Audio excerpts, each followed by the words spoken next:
my phone, so I could call him. It depends on, of course, I have to ask him if it's okay that I keep it. All right. What's up, everybody? Welcome to a AEW watch along. We wanted to say that everything's okay. Well, sort of. One of our friends who's not up there, but he's moving on to spread his wings. I'm John. That's Mike. Take it away, bro. Hi again, everyone. Michael Paul, and we have made it tonight. Though I'm not quite sure where the show is taking place, but ladies and gentlemen, tonight we celebrate the first 5 years of AEW, as tonight is AEW Dynamite's 5th anniversary show. We are 10 minutes in, which 11. We are 11 minutes in, excuse me, but that's okay. I don't have a lot of news today, but so we can just get right in. But before I do that, as always, my good nights to, as I call them, my girls, and I'm not going to go into that again because I think I've been very clear. Oh, God damn it. Hold on, YouTube.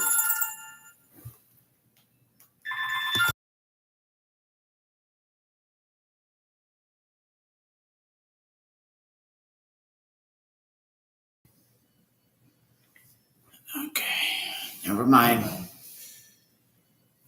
Okay, hold on a minute. I'm sorry. Okay. I'm not going to go into that again because I think I've been very clear about why that is.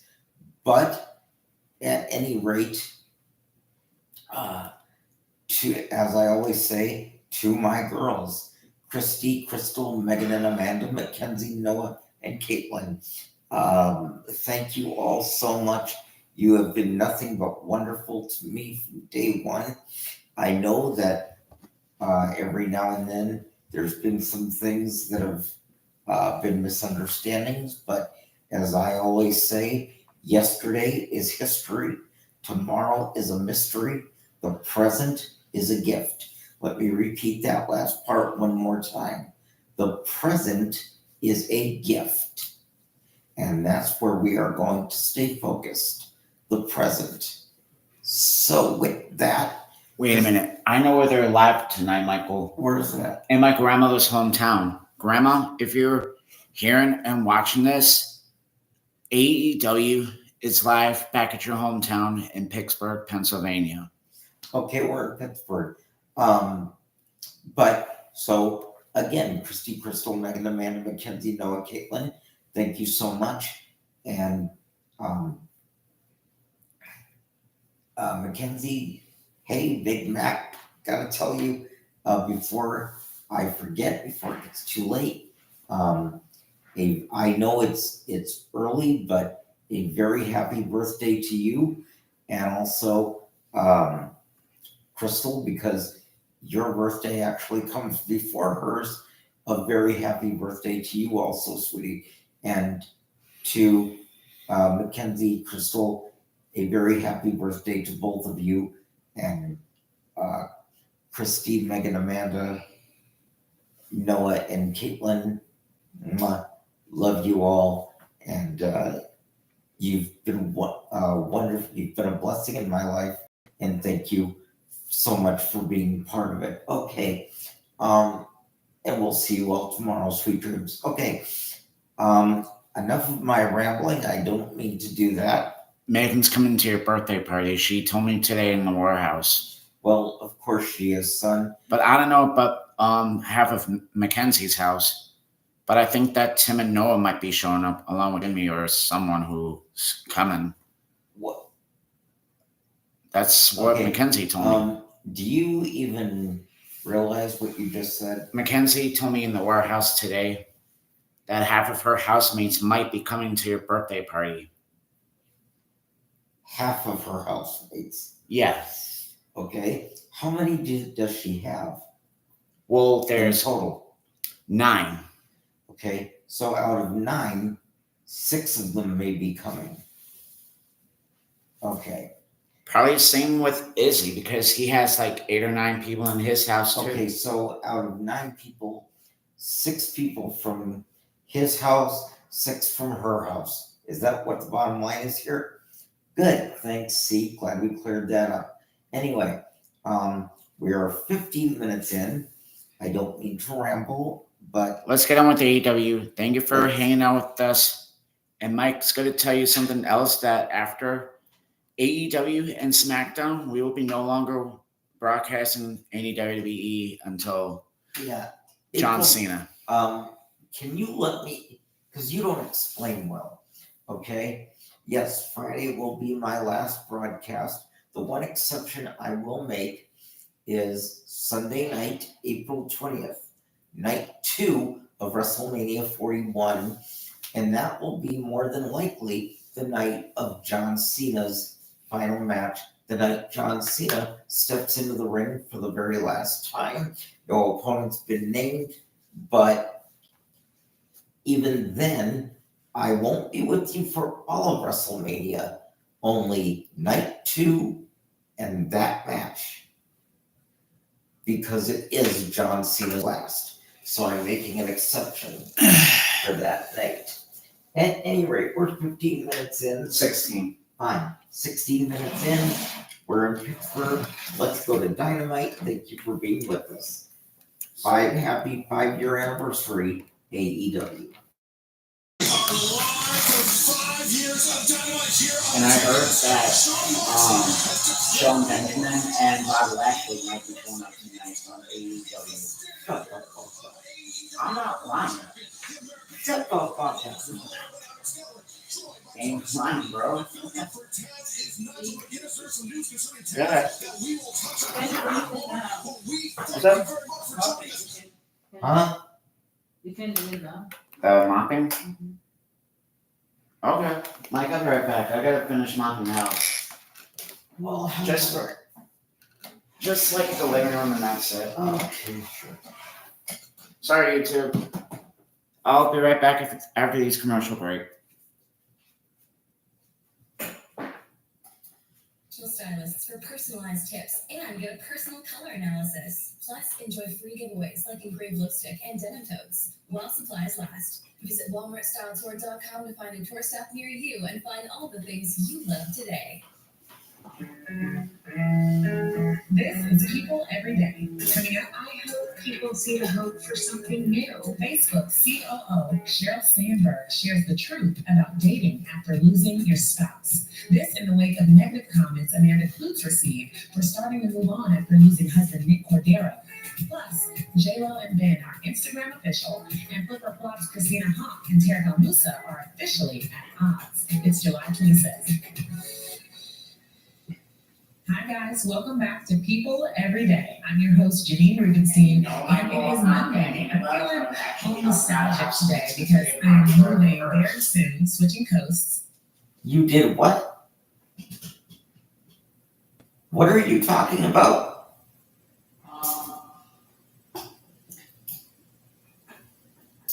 Remember how when Mr. John says that you guys gotta get your meds, so I have to wait until like you and Ashley were done. So that's why I was in my room for a while until it was. Oh, so that's why you're starting it's not late. punishment. It's just that I need to help the house name. Okay, great. Well, do whatever you have to do, and I'll wait for you. Okay? Just like watch your podcast for a while. I'll be right back. Yeah, sure. Okay. And my husband and I got a bunch of friends together to say goodbye over the weekend. And it's just bittersweet. It really is hard to say goodbye, even just for now. A little later in the show, I talk about a truly heartbreaking loss and starting over with Facebook COO Sheryl Sandberg. She's, of course, author of the New York Times bestsellers Lean In and Option B, the latter being about the sudden death of her husband, Dave Goldberg, in 2015, and how she processed that pain and moved on in life and in love. So you don't want to miss it. Stick around for that. Now, though, let's get into what's bubbling up out there. And one thing I know is top of mind, some major entertainment stories surrounding celebrity navigate relationships with People.com managing editor, Charlotte Triggs. Hey, Charlotte. Hey, Janine, how you doing? I'm good. So first things first, I just want to say congratulations to Issa Rae, right?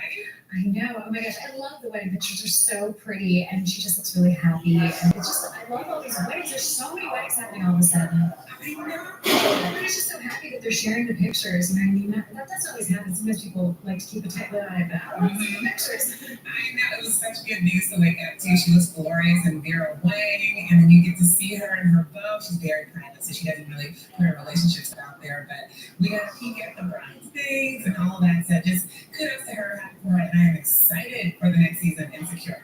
But let's talk about a couple who, should be heading down the aisle soon.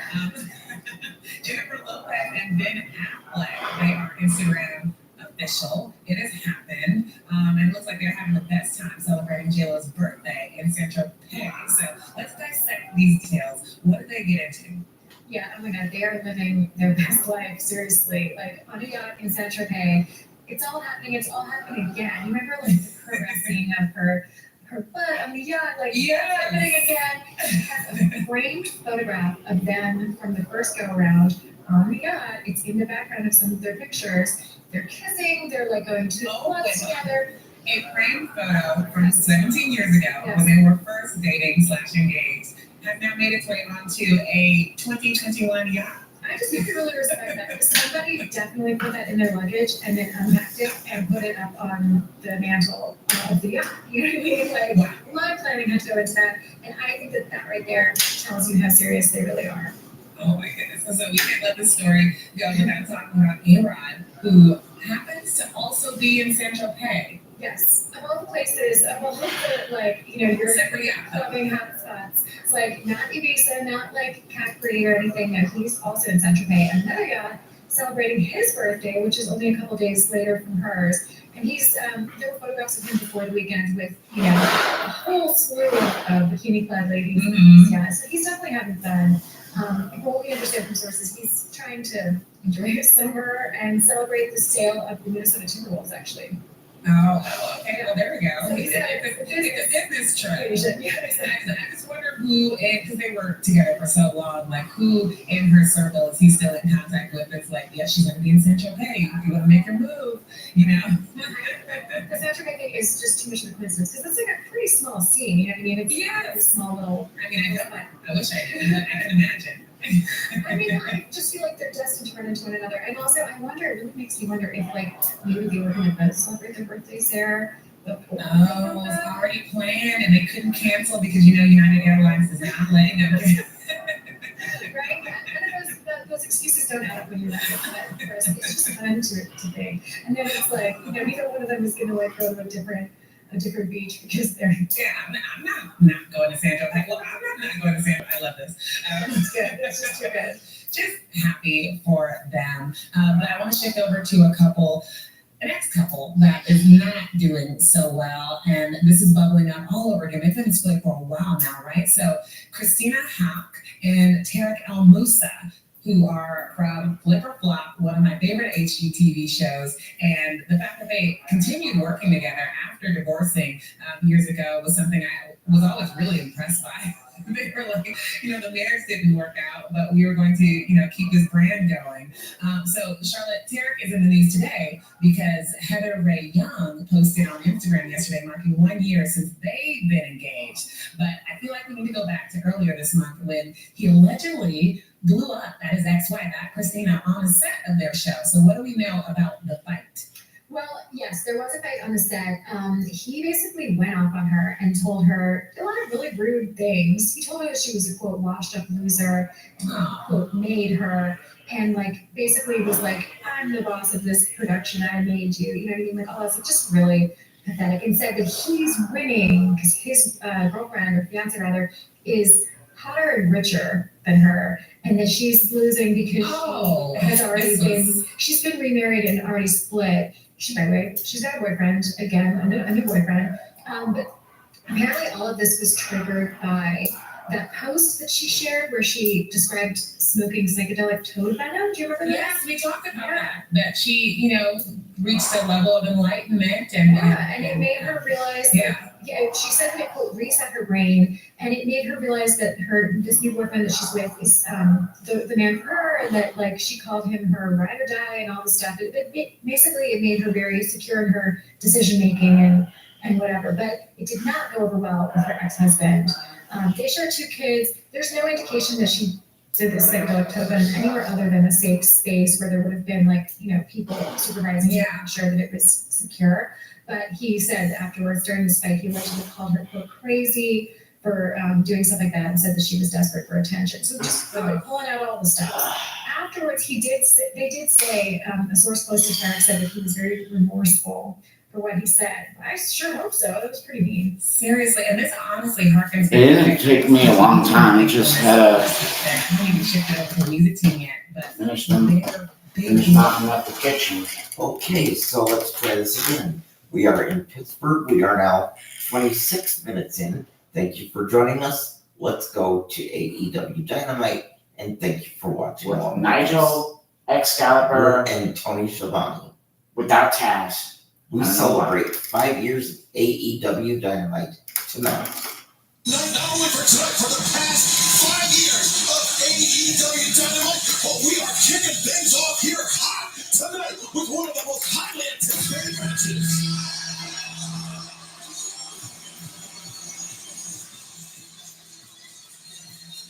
You are only contest at one ball needs to see the documents for the AEW International Championship. Introducing the challenger. Number 1 Vegas Nevada, weighing 208 pounds.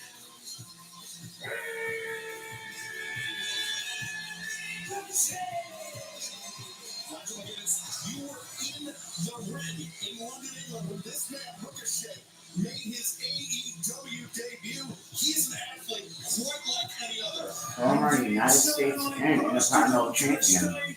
In Wembley Stadium, immediately causing fans to celebrate about the prospect of this match tonight. But Tony Ricochet, he called out Will Ospreay. Will Ospreay said, "You gotta get in line. You have to rack up some wins. You have to go about things the right way." And Ricochet did exactly that. It didn't take you long, did it, Excalibur, to rack up those wins? You see, Will Ospreay, Kyle Fletcher, some pre-match preparations for the international champion, Will Ospreay.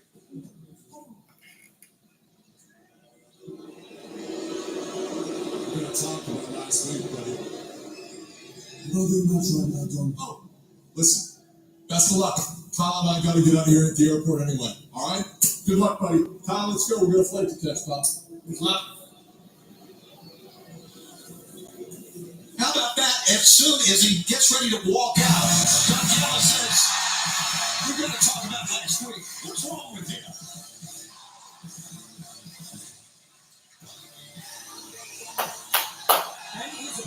Well, wait a minute. Why is the faces coming out of the heel tunnel and it's supposed to come out in the face tunnel? I don't know, dude.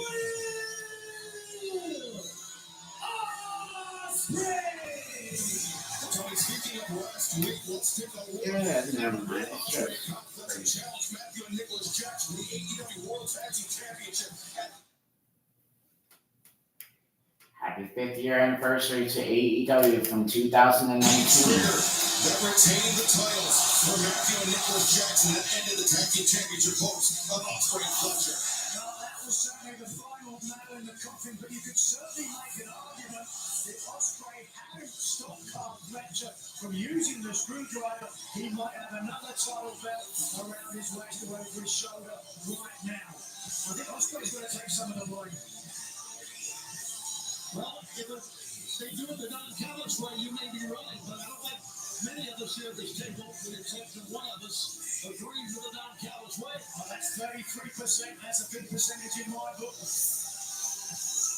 can make an argument that it's the allegiance with Don Callis that has taken Will Ospreay to the heights that he has achieved. But be that as it may, no Don Callis. Listen to this. There's something else in my stomach, but I'm going to go use the bathroom during the next.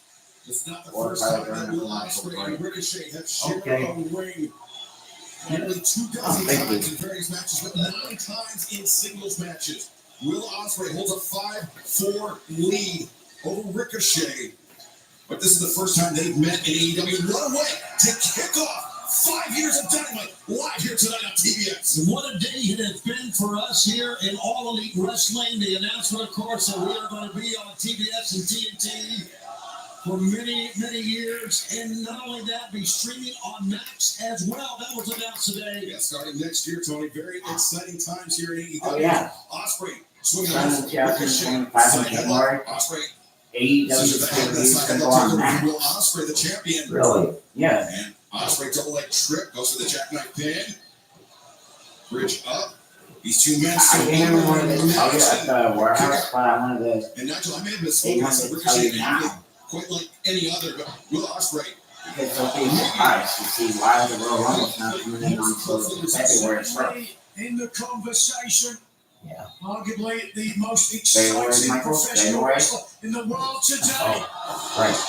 Have you already called? Ricochet Have with you the already- experience advantage No. over Will Ospreay. It's October. Will Ospreay, oh, Then Ospreay. February? Yeah, catches his No. foot, step Yeah, up, November. I know. Ricochet floats out, But see, he doesn't think like that.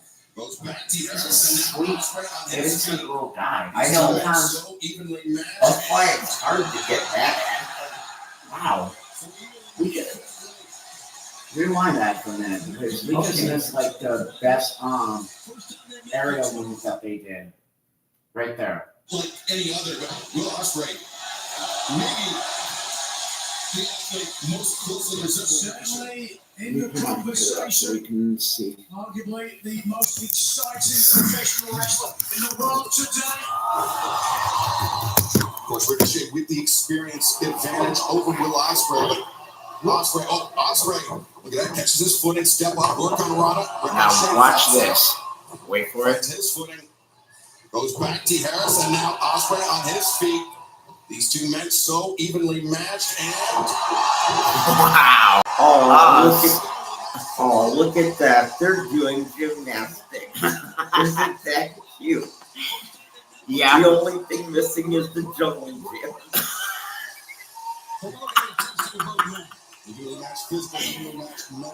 Well, that's true, but that move was awesome. No, that was awesome. Yes. If you see Raw last Monday night, Yeah. I'm telling the other people that they missed Raw last Monday night. Oh, I see. Last Monday night, you guys on YouTube, Michael Paul and I's reaction about why the Miz turned heel on his best friend R-Truth, because thank you, Karen Cross, for turning the Miz to a face back to a heel. We actually love the Miz as the babyface, not as the heel. You should have just turned someone else into a heel instead of turning Miz back into a heel. Well, with him, it doesn't really matter because he acts the same regardless of whether he's a face or a heel. The only thing that really changes is the crowd reaction. Chance to see that again, but yeah, all the power of Ricochet. They cheered Roman as the heel. I think it was to your point, Scalper. That's Head true. right into the ringside. But look at him now. He's doing a lot better as a babyface. 1 week removed from Dynamite Grand Slam, that very physical He match. can't even do a promo right, but now he can. Oh. Finds his foot on the top of the barricade, and now Did he hurt himself somehow? Oh my God. Well, maybe not, but I don't think he knows because he seems kind of up in the air about it. Like an extremely scintillating game of chess. Hot start. Take a look here.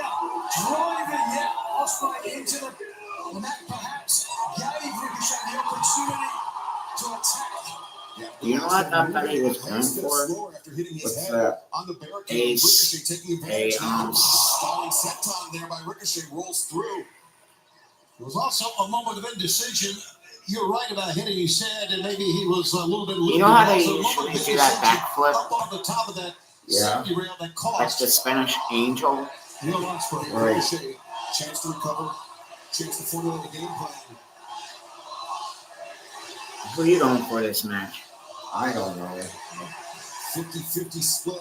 One of the great fans here in Pittsburgh, and still to come tonight, Oh, we will hear God. from the learning tree. Chris Jericho, it will be TV time with Chris Jericho Plus. Spilling out the events of Collision Grand Slam this past Saturday. Hangman Adam Page, Juice Robinson. Oh, you know what they're talking about? Pittsburgh's I just figured out what this is. Goes What this one-on-one is with gonna be. Serena Deeb. TV It will be time Doctor versus Professor. It's gonna Tonight be on Dynamite a Private new Party. interview segment, just like when he did the highlight reel. Except this one's gonna be called TV time. Plus MVP after joining MVP, MVP, MVP. comes flying in, big elbow strike, goes for the cover here. The leg is hooked and Ricochet able to kick out. And plus our main event, the AEW World Championship versus the AEW Continental Championship. Danielson puts his title up on the line against Kazuchika Okada's title though. That's gonna be awesome. 20 minutes of the match. Should Dude. That is a dream match. Dude. in anyone's What? The rubber match, though. Dude. Absolutely. Yo, what's up? Dude. That's all I have to say. Just, dude. It really is an embarrassment. Here we go. Two world-class top Yep. tier main event matches anywhere in the Oh. world. Oh. For that round the corner kick. Ricochet Oh. Oh, sorry, I close to your ear.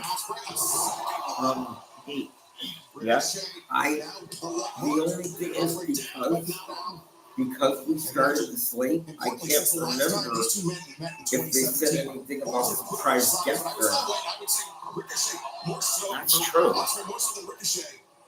But right now, neither man looking a step slower than one another. Oh, they're both going to their book of tricks. Certainly. Oh, that landed right to the shoulder. Spanish fly by Ospreay. Spanish fly. Ricochet this time escapes. I know we talked about it. You know why this is so great? What? Have you noticed that they've been doing this for like 25 minutes, half an hour, and not once have we heard this match will continue in picture in Not only picture. long matches, Nigel, but back-to-back long matches. Those grueling G1's Climax tournament. It's an entire month of wrestling. He Just said, night after night. that was Builds cool. up that cardio. Stays in your veins. Always Do you think that Xavier Woods might turn heel? On the apron. Not might, he will. There's no ands or buts about it. take out the back on the legs. Ricochet attempting the pump kick. Ospreay. Stinging chop. Oh, you know what else they haven't done yet? Ospreay. Oh, Do you think it's Stormbreaker on the apron? What's up? what the audience hasn't done yet? Ricochet doesn't want to find Have out. you noticed that they haven't started that Gravity lands the Osprey thing Ospreay that they do? charges in. Like they do with Olay, Olay, Olay, On the Olay. apron. Yeah, that. Ospreay comes around the corner with the heel kick. Looks for him on the outside. Looking for the ass cutter. Off the middle. Yo. Champion and challenger go down, and fans are opening contest on 5 years of AEW Dynamite continues in picture-in-picture. I spoke too soon. Back and break.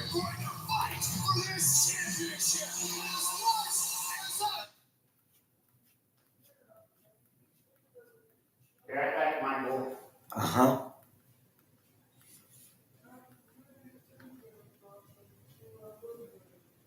We're getting ready to watch two exciting movies. Get Out and Den of Thieves. Joining us in the den for Bro Hour. There's a lot of action. Lot. You ducking in here. All new Friday Night Lights, Friday at 8 on TBS.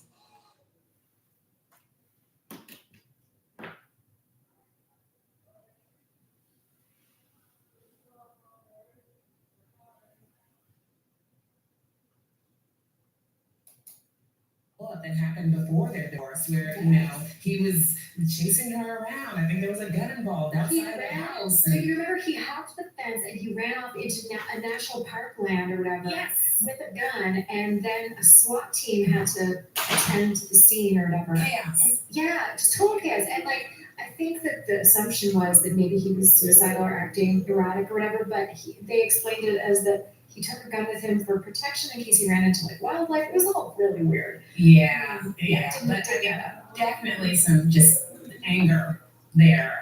What do we know about their working relationship, though? Have they been able to film together prior to this without things bubbling up? Oh, Or is this the first time absolutely. you're hearing? Yeah, I mean, they actually, we thought that they were quite buddy-buddy. And it's like after she split from Aunt Anstead, who she had married after her divorce from Tarek, she was back on the set with Tarek, and people were like almost sniffing around, like, could they be like friendly exes, like friendly? Like, I mean, because they seem to really be fine together and like certainly professional. And I mean, they've kept this going for years. For years. And I thought when it first happened, I was like, oh no, I'm going to lose my favorite show. And they just kept it. And I still, it's just as fun as it always was. They always had kind of like a weird dynamic on the show where they were a bit annoyed with each other. So nothing changed. Yeah, not too much had to change with that. I mean, after this happened, she posted a video of herself where she's like, Tarek's not here right now, so I'm the boss of the set, or whatever. You know what I mean? Like making fun of it. So it certainly seems as though maybe she lets things go.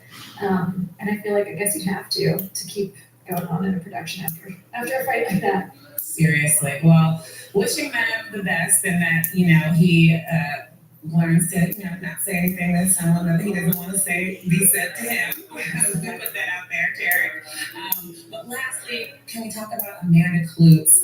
She is co-host of The Talk, and she is dating again. That is something that they've been talking about on The Talk I've been watching. But she received some comments from people who have an issue with that. I mean, with her personal life and what she's doing a year after losing her husband to COVID. People are weighing in. Why, I don't know. But let's just say, how soon is too soon, would you say, like when it comes to something like this? I feel like it's no one's. I just don't, how does anybody answer that question? I don't think that there is a formula, you know what I mean? It's like, but certainly a whole year has passed. This poor woman, she's got a small child, you know what I mean? She has absolutely made that her focus. And yeah, these Instagram people being like, that was fast. Like, So rude. it's totally wrong. And it's like, we just don't see people saying the same thing to men when they remarry after a tragedy. Everybody's just like, Yeah. it's so glad for him. Like, move on, find love, come on, get out of that. And you do not hear that when it comes to women. And to that question, how soon is too soon? It's too soon if you're not ready. And that's about it. Like, right? Exactly. Well said. Very good point. Yeah, and so in response to the criticism, Amanda Kloots said, how dare you judge anyone, especially someone going through this process? There's too much to say and too much that widows deal with to not talk about it. Until then, I will call out anyone who is rude enough to comment like this. And I just have to say that this is coming after so much work that she's been doing. She posted earlier that she's finally ready to go to therapy to address the trauma. That was earlier this year. And so, of course, she's doing the work personally, emotionally. So if this is coming after that, like, what does anyone else have to say about it? Like, I mean, what does it matter to anybody else? It's like, if she wants to go get married this weekend to somebody, I mean, that's her business. You know what I mean? She's absolutely entitled to do that. absolutely. Well, Charlotte, thank you so much for jumping into all of this with me. Oh, thank you. Next up, I talked to Facebook COO Sheryl Sandberg about finding the strength to find love after loss. Stay tuned.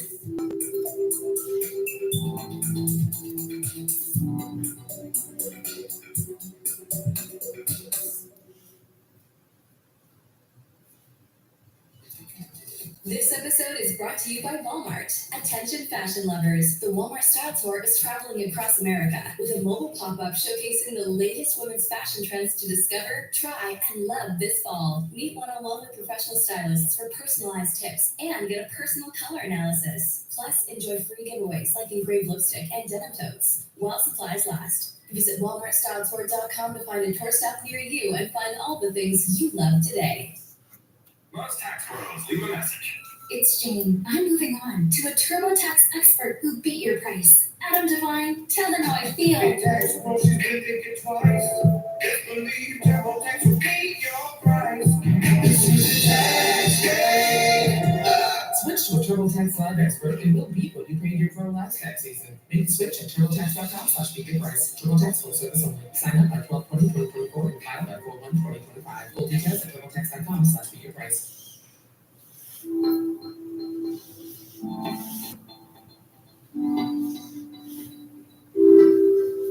I still can't believe say that my next guest managed to find time for this interview, but lo and behold, here we are. Sheryl Sandberg has a truly impressive resume. So in the interest of time, I'm just going to highlight a few things. She's Chief Operating Officer of Facebook and the founder of LeanIn.org. Lean In, of course, is also the title of one of her best-selling books, which takes a look at the barriers women continue to face in the workplace. Every woman I know pored over this book.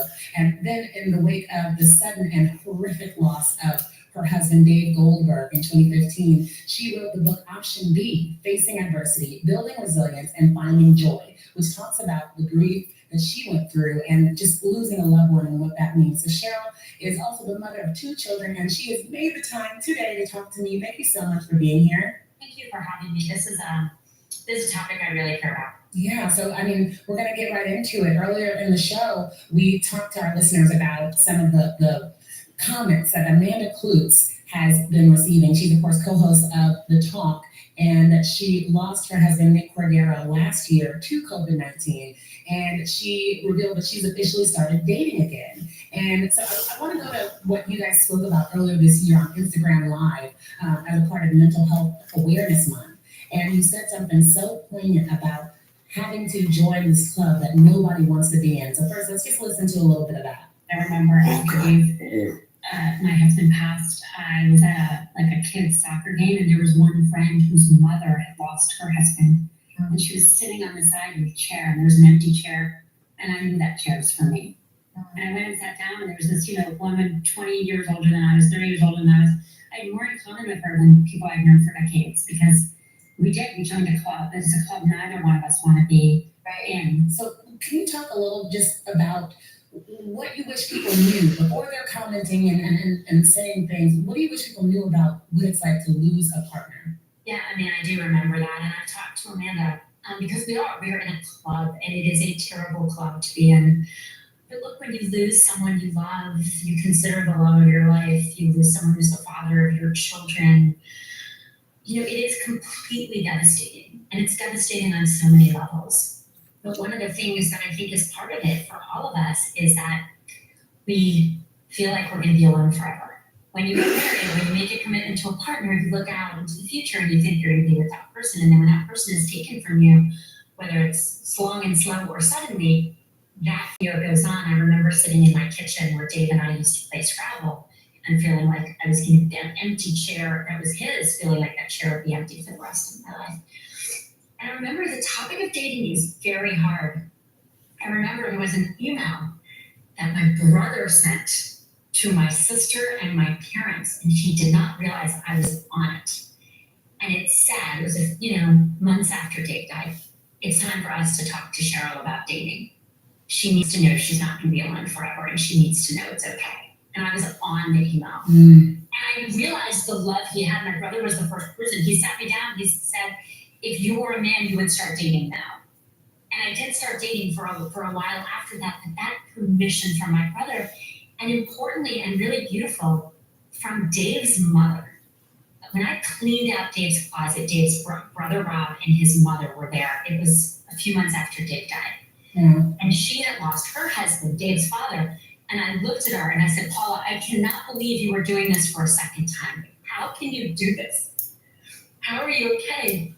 And she looked at me and she said, I'm still alive. No, her husband is not. Dave is not, but I am still alive. And then she looked at me out of nowhere and she said, you are still alive. And I'm going to dance at your wedding one day. Oh my God, wow. That was my mother-in-law saying to me, go Dave. And so we need encouragement, and it won't shock you to know that we judge women more harshly for dating after death than we judge men. That was my next question about that double standard. Why? I don't understand. You have this story that, was all over the New York Times about the man whose wife knew she was dying and was, I know you saw this, where she was saying, this is the type of woman that he should have. And just kind of breaching that conversation even before she was gone. But when it comes to women, Amanda Kloots is sitting here after losing her husband and being judged yet again. That's right. So when you look at some of the data we have, the middle-aged adults who lose a spouse, that's me. A year later, 54% of men are in a romantic relationship, 7% of women. Men date faster, they date more often, and they are judged less.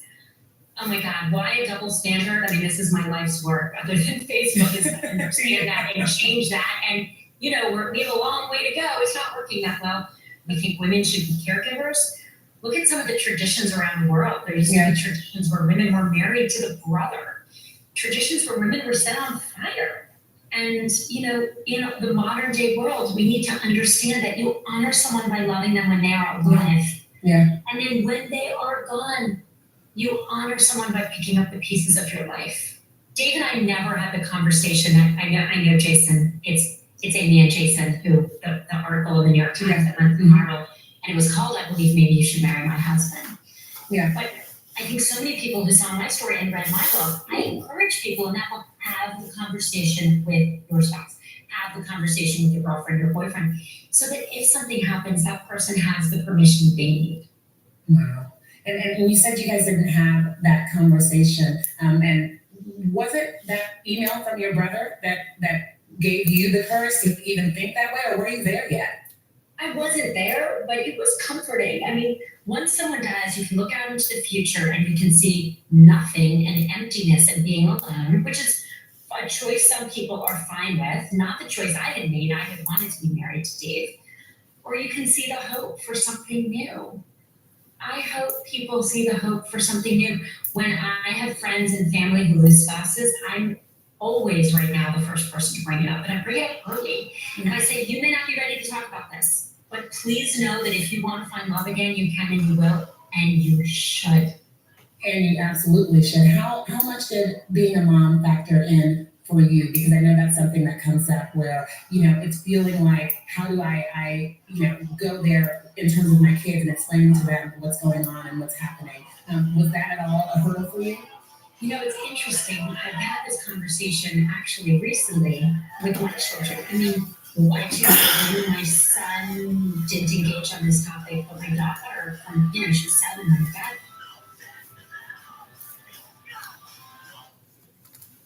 AEW Dynamite live on TBS. We celebrate 5 years. Thank you for joining us. We are in the midst of an AEW International Championship match. Ricochet challenging the champion Will Ospreay for the title. This was the scene during the break. Ricochet beats the 10 count on the floor. Ospreay was right there on the spot with the drop kick. And then that's how Ricochet turned the tables, getting the match back in his favor, Nigel. Yeah, and certainly now this match, the decision hanging in the balance, both champion and challenger. Precarious on the middle and soon to be top riders. Didn't Nigel McGuinness say he was about to face Bryan Danielson? I think so. So they're saving it for the pay-per-view. Okay, I don't remember. God-given talent. The reaction of Ricochet was incredible that time. Ricochet takes it around the back, successfully does an off cover of his own. The cover, 2. Ospreay kicks out barely. A rare miscalculation from Ospreay there. So pleased with his show of athleticism. He just set himself up for the Oscar. Yeah, but now did you notice how Ricochet, he ran around Ospreay's back. He stayed out of Ospreay's field of vision in order to land that Oscar. Veteran experience from the challenger. Oh, look at this. Oh! Unabated kick to the side of the head. Ricochet heading up to the top, finds his perch. And certainly landed. What's this? No, Ricochet attempting the 450 goes through. Hidden blade on top. Oh, backslide bomb. Backslide bomb. Oh, that could be it right now. The cradle, the cover, and Ospreay barely kicking out. Ricochet did a heck of a job of sweeping the arm of Ospreay up from around the ropes. Just was high impact and a very awkward landing. As Ricochet tries to pin him there, he just couldn't get the shoulders down with enough leverage. And that was after the backslide bomb. Great anticipation by Ricochet to counter that hidden blade.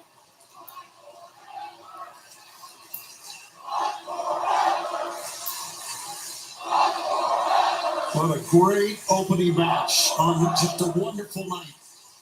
The call goes out as both challenger and champion trying to not fight forever and end this one quickly. Looking for vertigo there. That twisting reverse DDT. Hook kick.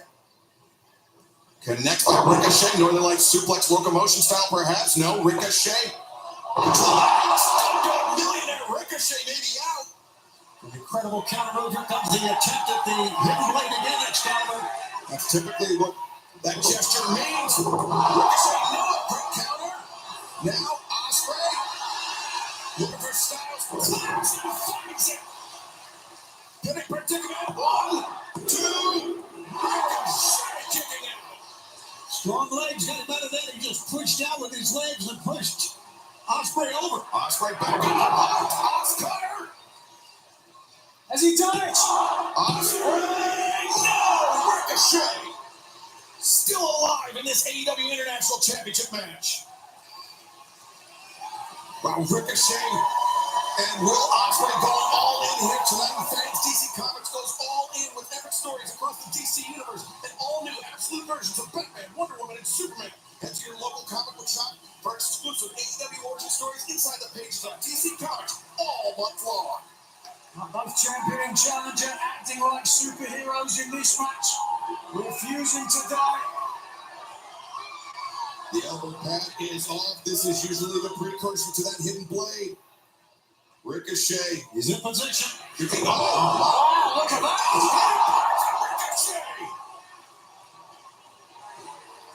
Ricochet on target. He makes the ascent. All he can do is pull himself up top, too. Star press. Let's hooked. We have a new champion. Look how close They should fight forever. Disbelief on the face of Ricochet. A near picture perfect shooting star press. Stuck it, but the champion refuses to give up his title. But Ricochet, the stomp. Turns Ospreay inside out. Now looking for vertigo once again. Ospreay counters. Reverse. But Ricochet finds one of his own. How did he get up from that? Cover! But both shoulders are down. 2. Oh, wow. We're going to need an official decision from Rick Knox here, but everyone in attendance has an idea. Let's see what he says.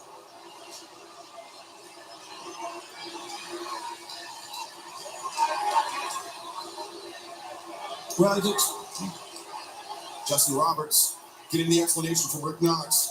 Ladies and gentlemen, both men's shoulders were pinned on the mat. Therefore, this match has been ruled a draw. Come on. Not a popular decision. This was such a hotly contested, but evenly contested matchup. That match was pretty good. What else can Rick Knox do?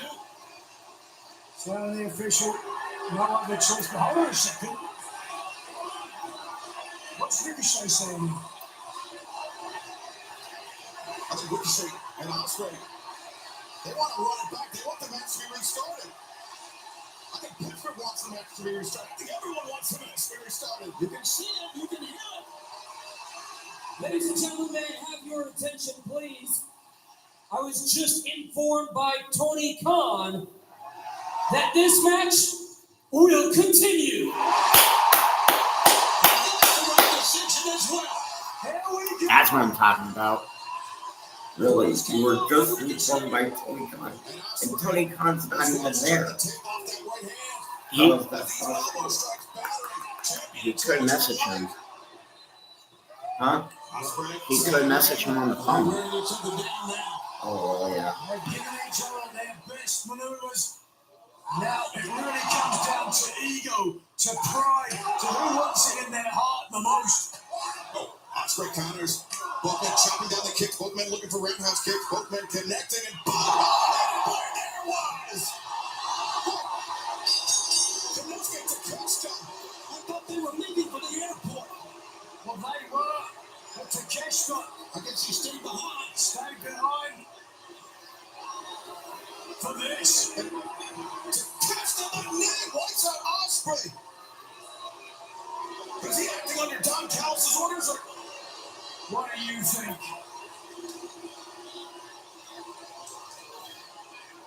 I mean, I don't see Gallows anywhere at ringside. Ricochet. Ricochet after this battle. Now the raging fire from Konosuke Takeshita. No question, Takeshita is Don Callis' heater. His perfect soldier. The man dumped the Alpha. And the man who, Tony, I mean, we've seen it. The fires of jealousy are burning inside Konosuke Takeshita every time Don Callis calls on Will Ospreay. That's a great call, and now that you can see he's got the International Championship belt. And the fans are living. Konosuke Takeshita, the Alpha, calling his shot, calling for the AEW International Championship. Interrupting the proceedings here, but with the unfinished business surrounding the International Championship, let's now hear from the TBS champion, the CEO, Mercedes Moné.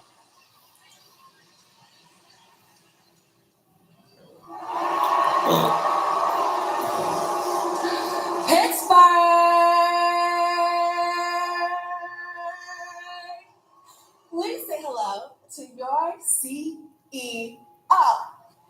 Mercedes, tonight we are celebrating the 5-year And anniversary. what a beautiful 5 years it's been, Renee. And I am just so honored and so blessed to have such a little small part of AEW Dynamite history. That's why I had the truck put together a very special package of Dynamite's best moments. Hit it, Money Mike. Wasn't I worth?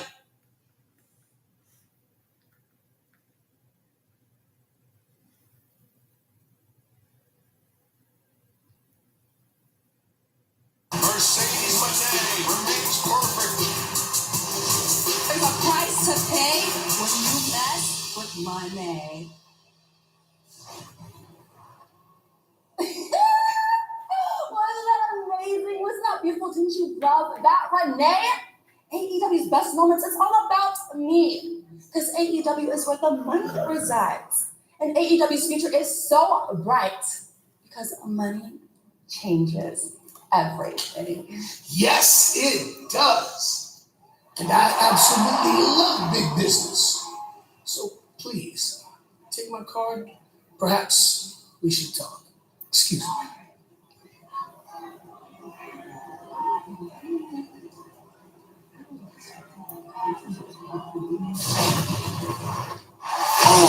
Honor the ocean. Ishii and Jericho just get off on one another.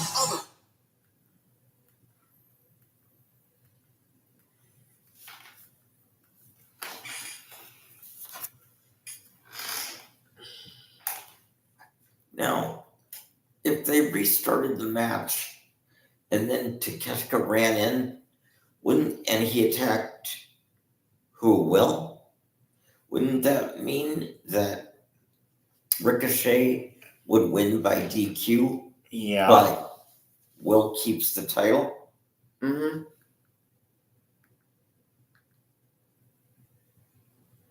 Welcome to the Gun Show.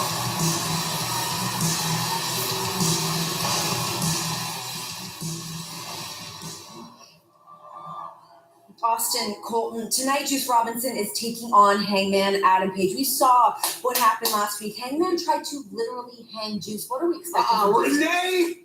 Better yet, Pittsburgh! Tonight, the Juice is loose!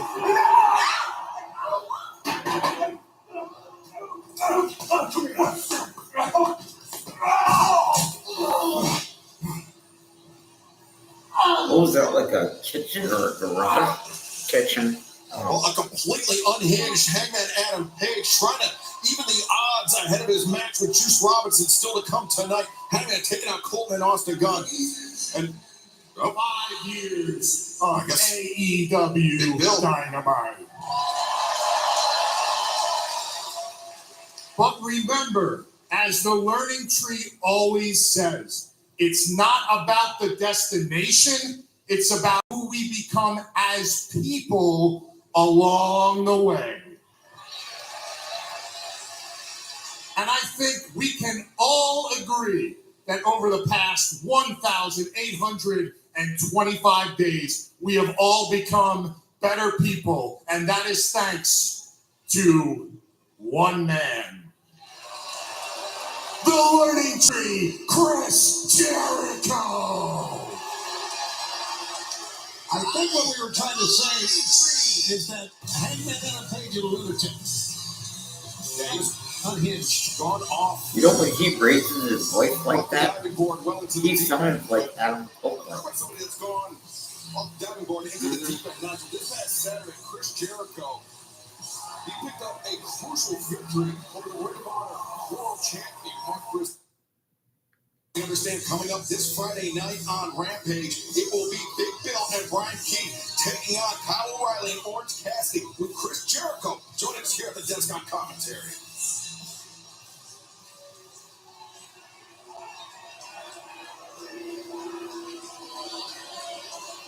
Hi, guys! Oh, Congratulations on 5 years of Dynamite, and congratulations to the brand new television deal that AEW just signed. We made a lot of experts look like real idiots.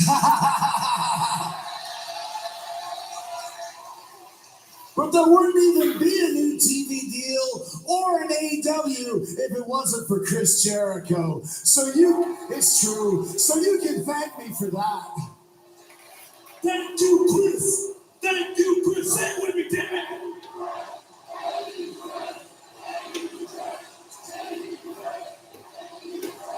Thanks, guys.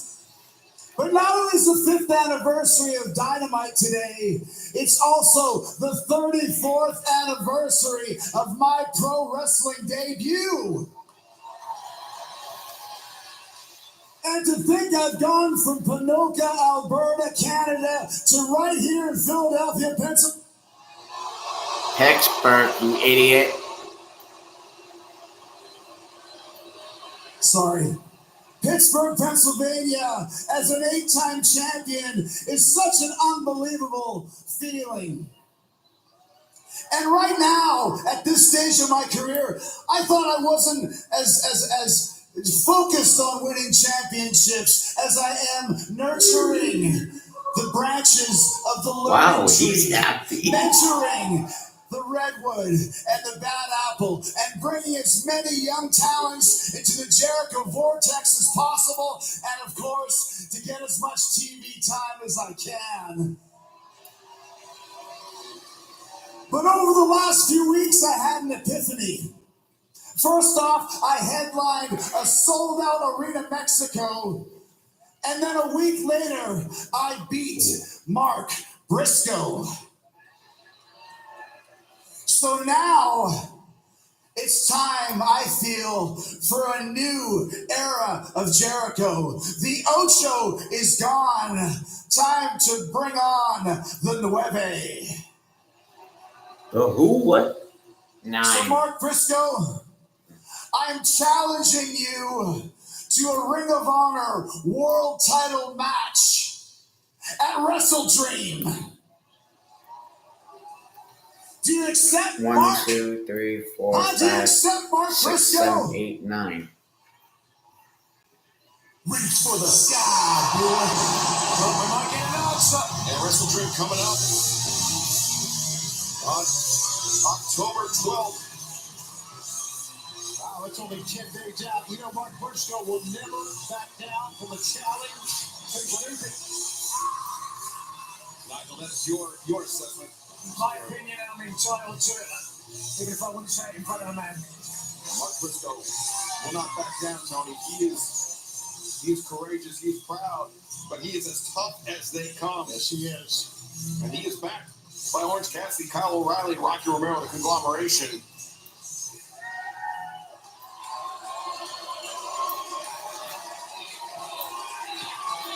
Although, Stand down, boys. This is between me and Jericho. because I still He's right. It's okay. because I still like old wrestling. Mm-hmm. If they put new documentaries up on Peacock, I might still watch that. Okay. Just not new live wrestling. Now, Chris Chris Jericho, my dad brought us up to behave like men. And part of behaving like a man is to not make excuses. Because I could stand here and make excuses and say, Chris Jericho, I had your ass beat in New York City. You was toast. You was fried chicken. The only way that you picked up the victory on the Ring of Honor World Champion is because Big Bill snuck up on me, goozled me by the neck, choke slammed me through a table, and then you just rolled your limp ass over on top of me.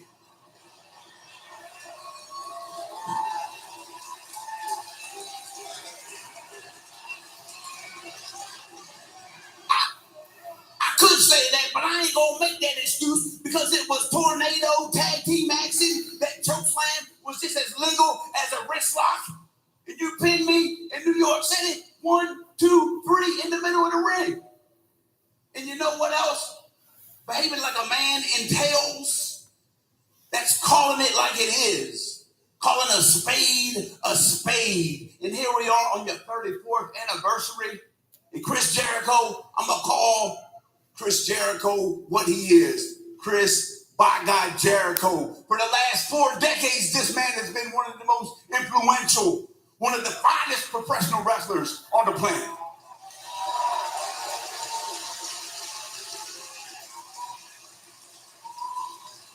And I tell you, that works out good for me that you pinned me in New York City. And logically speaking, you should be getting a title shot for this title right here because I would love to put that notch in my belt, if you know what I'm saying. You see, it's also very coincidental that the word of the day is consequential because consequentially speaking, now I'm going to get to put a legendary head on my wall because when I beat you Look at him. in Wrestle Dream, Look at him. He's trying so hard not to bust out laughing. That's a tall task, okay? You want to beat the learning tree? You want to beat the legendary Chris Jericho? I don't think you can do it. You can't beat me, Mark. Maybe your brother Jay could have. Oh, God, no, you didn't. That's Fuck terrible. you. No, That's wrong. that's not okay. That's But everybody knows you'll never be as good as Jay was. oh, fuck you, dude. No. Get him. Exactly. Get him. Mark Briscoe doing the right thing Don't there, follow the right? script. Just Did you see Jericho though? Now he backed off. Big Bill Bryan. you want to go there, Jericho? Get my brother's name out your damn mouth. You understand me? At Wrestle Dream, you going to get a Briscoe brother style ass whooping. I accept your challenge. That right there, son, that's consequential. Reach for the sky, boy. On Wrestle Dream. 10 days time. It is heating up Saturday, October 12th. Mark Briscoe accepting the challenge from the learning tree Chris Jericho for the Ring of Honor World Championship. And you can catch Wrestle Dream live on pay-per-view through traditional cable and satellite providers, through Chiller TV, PBD.com, through YouTube.com, at David Buster's locations nationwide. Wrestle Dream coming up on pay-per-view, Tacoma, Washington. The Tacoma Dome Tournament, the site of so many great moments of professional wrestling, and in 10 days' time, that trend will continue in AEW. Next time, in that great city, but right now, let's hear from Darby Allin, who grew up just a few miles north of Tacoma, Washington, in Seattle. Darby Allin, the floor is yours.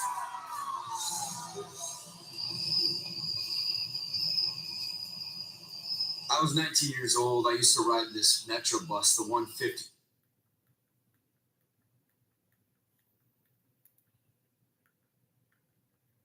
Nothing left to lose.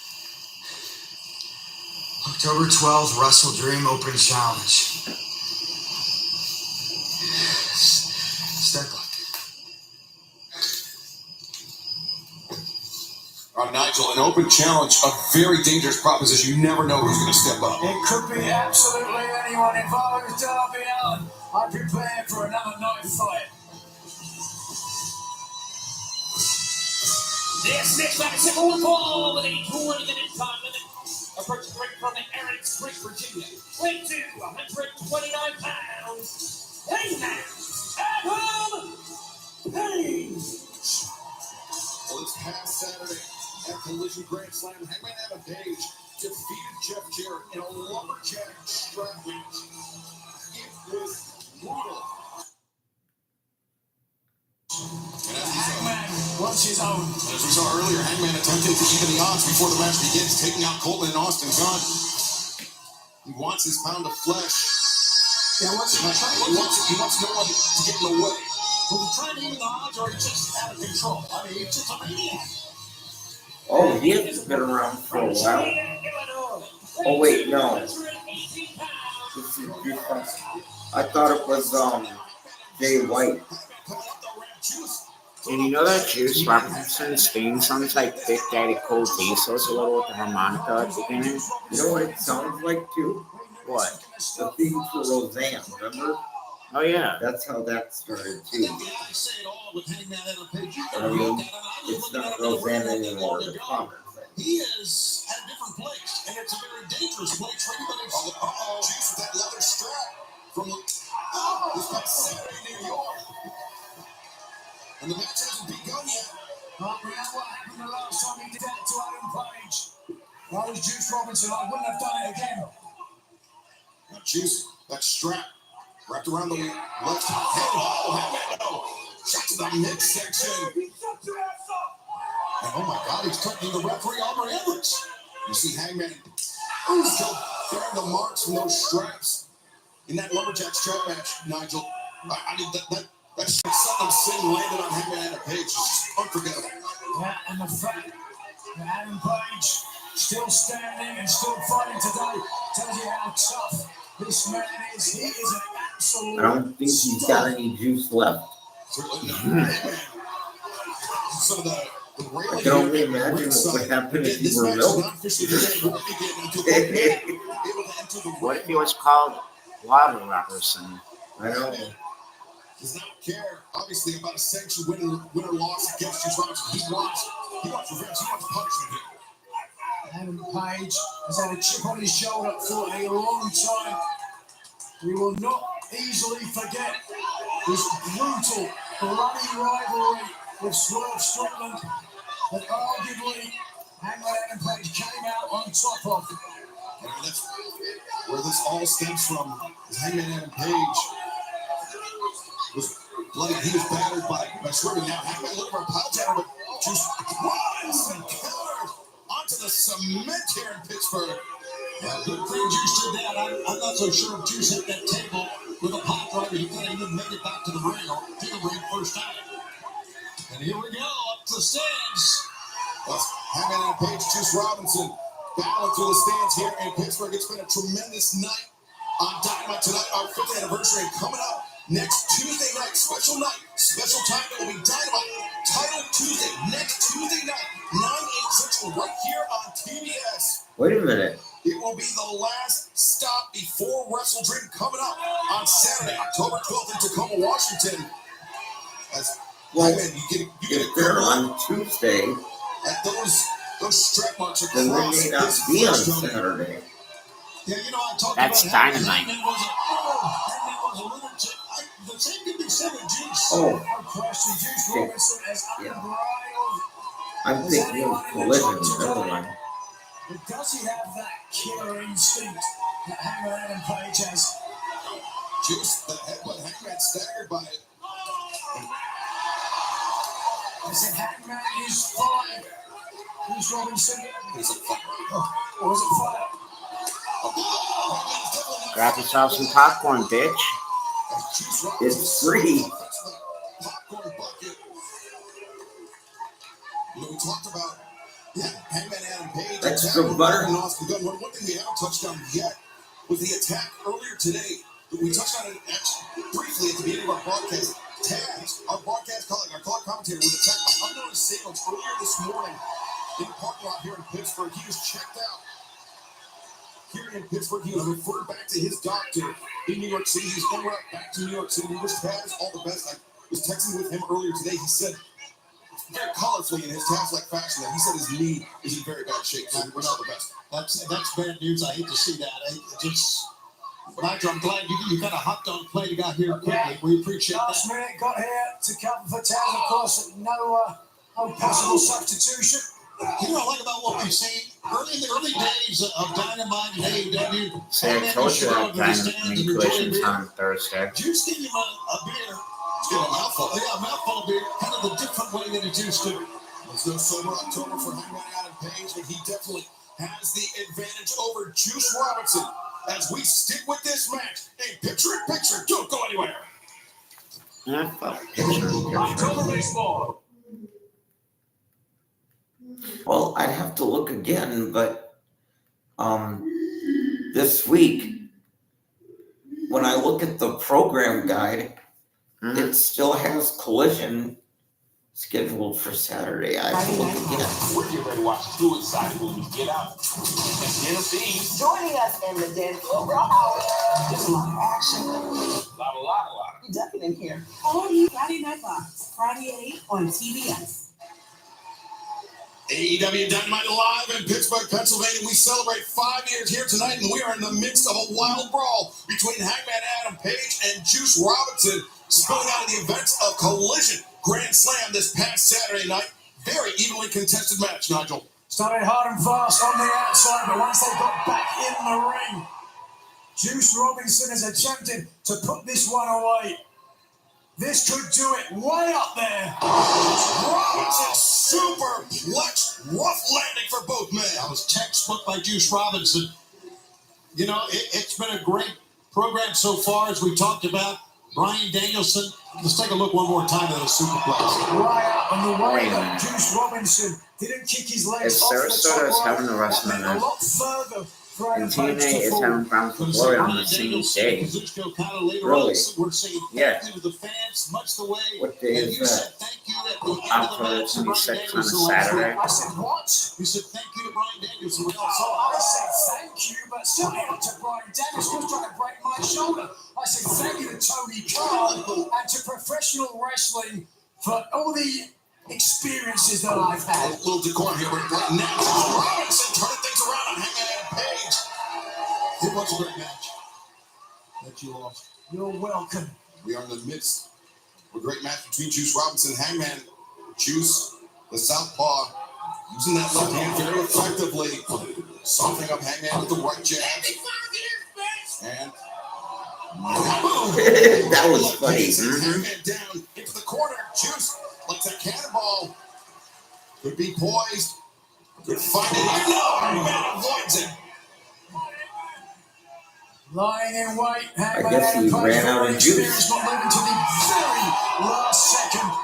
When Juice Robinson couldn't pull up and had committed himself to the cannonball in the corner. And I mean, that's when timing is so important, Nigel. It's fractions of a second. Makes the difference between a veteran and a champion. And Juice drop face first on that ring apron by Hangman Adam Page. Hangman, he's kept this match. Here, oh wait, oh, wow. Buster onto the apron. Not sure Juice got all of it, but he got enough. You saw Hangman clutching that rib cage. Yeah, to the right side of the rib cage, the floating ribs, man. He took a beating on that hard edge of the apron. I think when Page came in there, he saw the way that Juice Robinson was set up. There's a cannonball. He missed the cannonball inside the ring, but Juice Robinson throwing his body at Hangman Adam Page and crashing through the barricade. And already we're checking on both men. Wow, what a collision that was. And we're on Dynamite. If at first you don't succeed. Juice Robinson, let's take a look at the overhead shot. Oh. Hangman Adam Page got flattened. And both men miraculously moving after that, but now Juice Returning Hangman Page to the ring. Juice ascending to the top, looking to end it here. Not typically a high flyer, but Juice. Crossbody. Oh, Hangman rolled through, counter. Maintains control of Robinson. And Imagine if slam into that bottom Adam turnbuckle. Page did an attitude adjustment, Disastrous I landing know, for Juice right? Robinson. That face. but he did a follow-away slam. And the next combination of Bruiser Brody and the Macho Man Randy Savage in that face right there. Coming right into your living room. Here it is. Watch That's this. the reason why. Very awkward landing.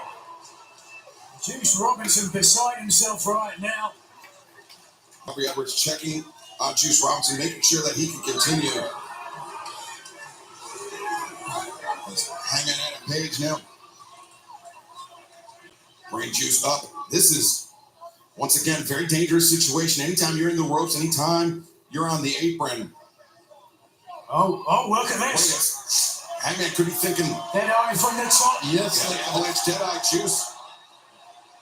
Juice Robinson kicking the legs. He finds his feet. Oh no. Looking to bring Hangman towards. Lays out with the powerbomb. Stacks Hangman up high.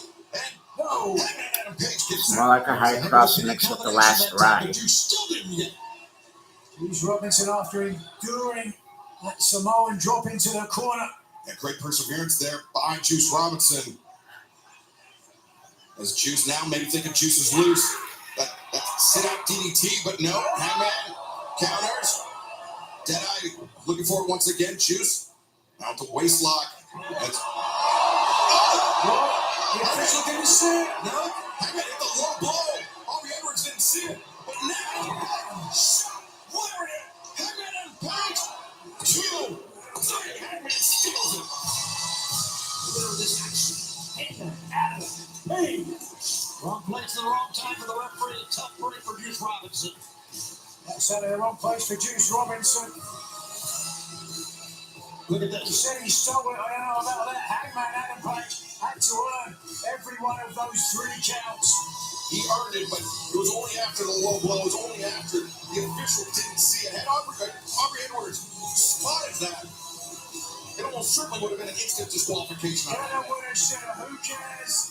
The only thing that'll go down in the record books is that, oh, wait a second. Yeah, man. Taking off his leather belt. Now, trying to pick up where he left off. Left on Collision. Here we go. And with the guns attacked earlier, there is no one to save Juice Robinson. The belt wrapped around. No, don't do this. Hangman, come on. Someone needs Yes, to he's stop living this. up to his name now. Oh shit! Shit, what? Jay White. Well, what a coincidence. And I gotta charge my computer.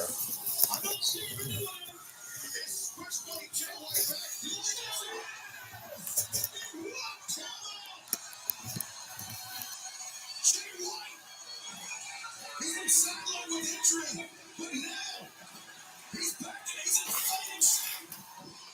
The unofficial leader of the Bang Bang Gang took his shot. Remember, it was Hangman Adam Page that took Switchblade Jay White out of action. He thought Hangman was out for his pound of flesh. I think Jay White is out for a pound and a half. Jay looked over towards Juice. He's got him dead. He made sure Juice was okay, and now he's under the table. There's the table. Don't give him any ideas, Tony. Try to take it out of his eyes. And that table that was set up. Well, Juice and Hangman. Spear.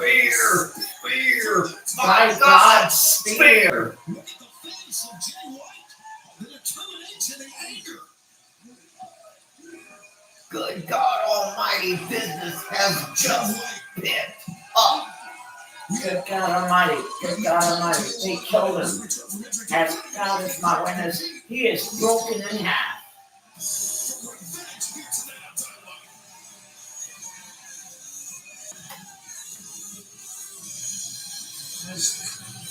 Adam Page doesn't know what's hit him.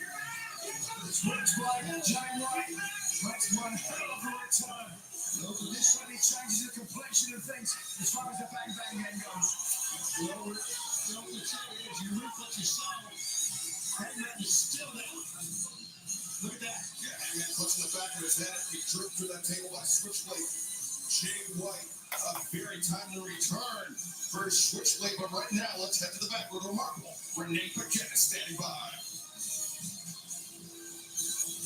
And tonight we continue to celebrate the 5th anniversary of AEW Dynamite. Right now I'm waiting for one of the original of AEW, the Scapegoat, Jack Perry. It's here now.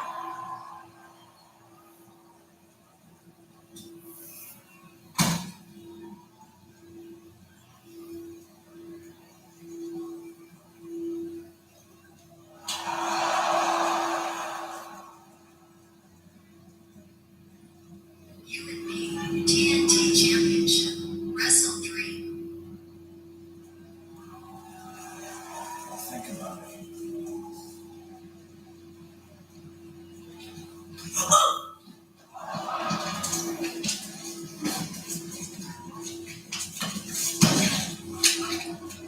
I guess you thought about it. I accept.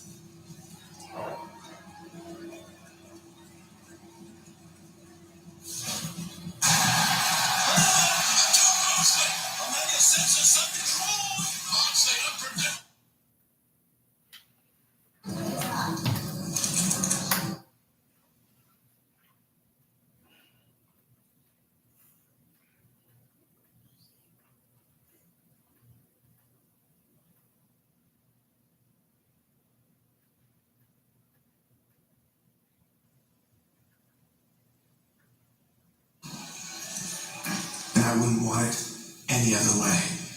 AEW, this is for you. A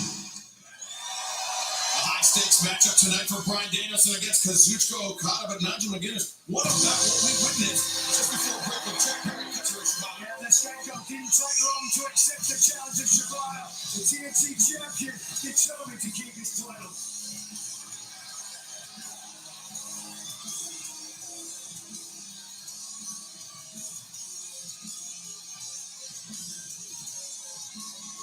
This is a simple one ball with a 200-minute time limit.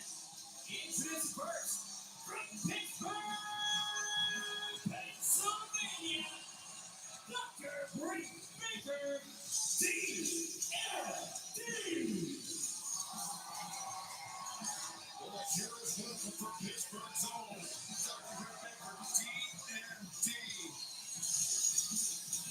And Britt Baker, she has had her share of memorable moments over the last 5 years of Dynamite, Tony. Yeah, this happened during the first of the pandemic. Her and Thunder Rockshot, remember that lights out. Professional wrestling, it was war. I know it predates your time, but I mean, it had reverberations throughout this industry. Still being felt. Very tiny.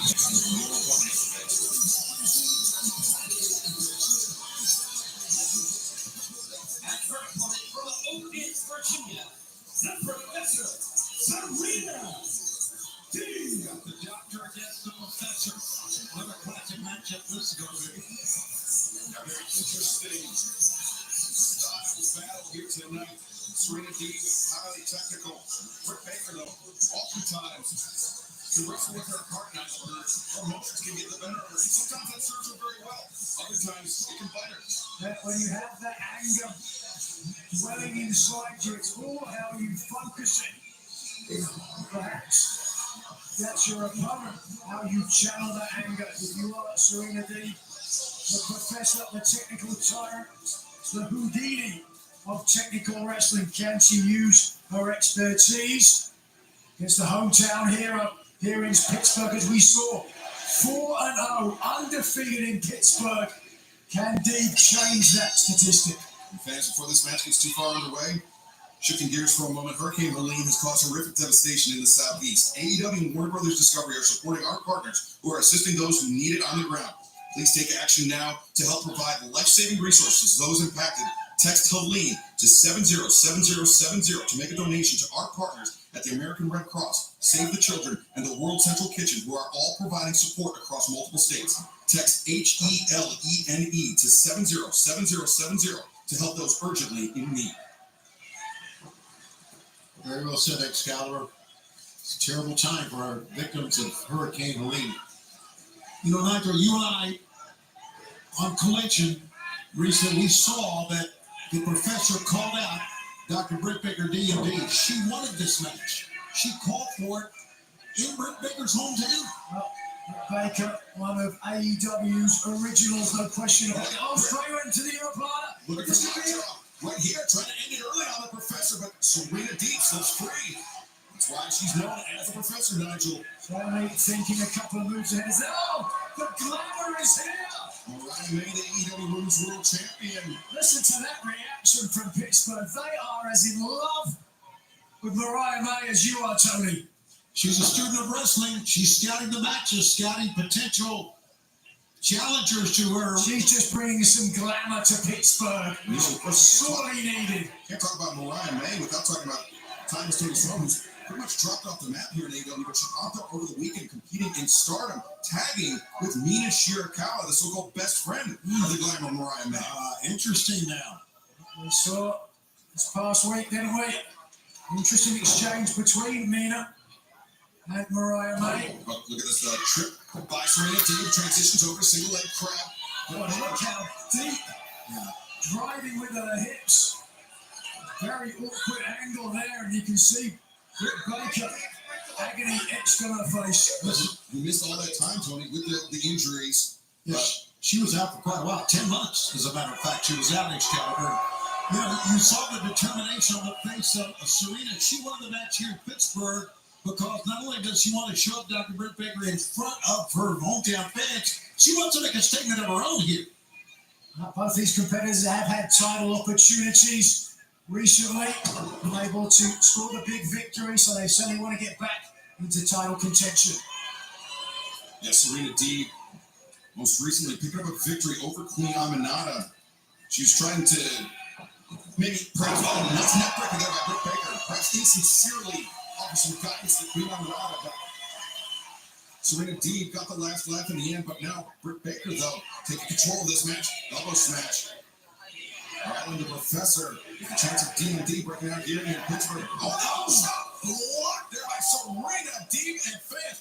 Don't go anywhere because this match continues in picture-in-picture. October Baseball.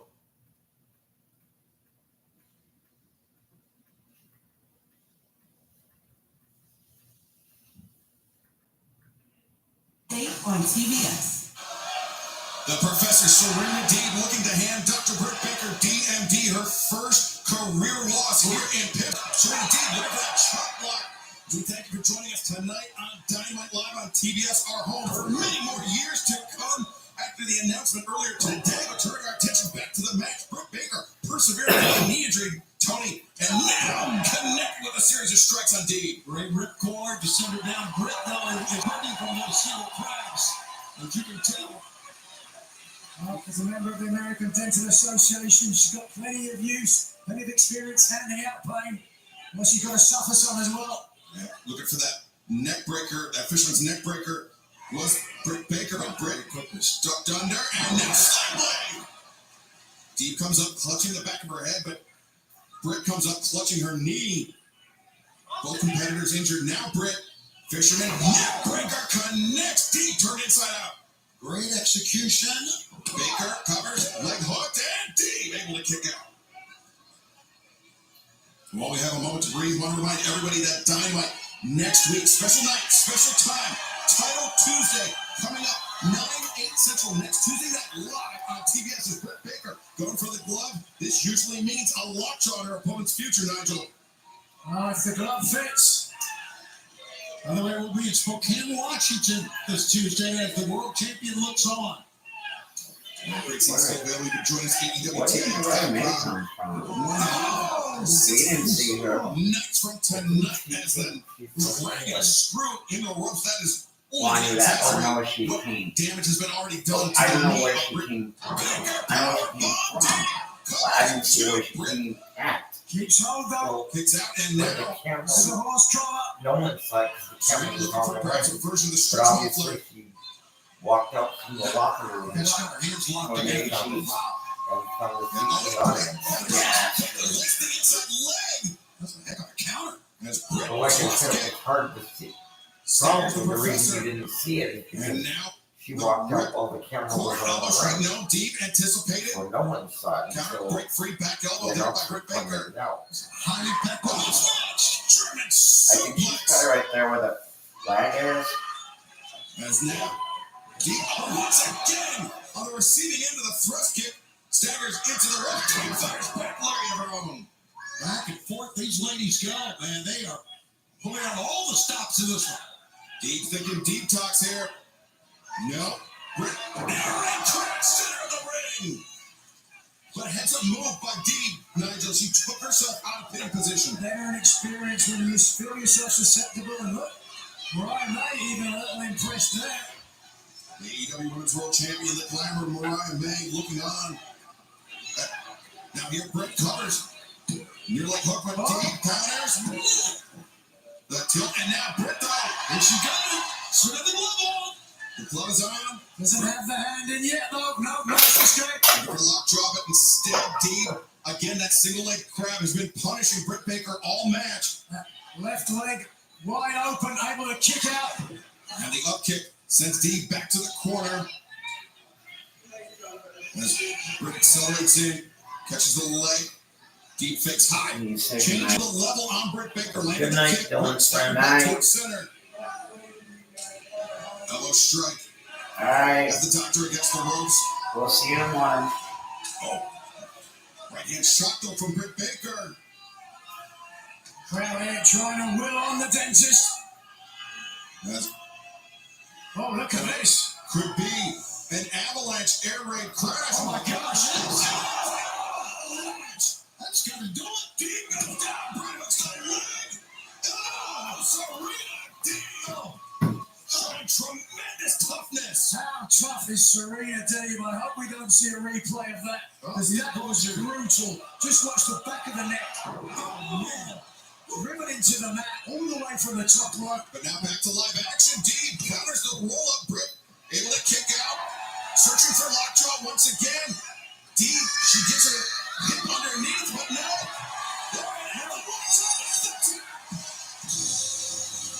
Here's the winner, Dr. Britt Baker, DMD. Serena Deeb tastes her own blood.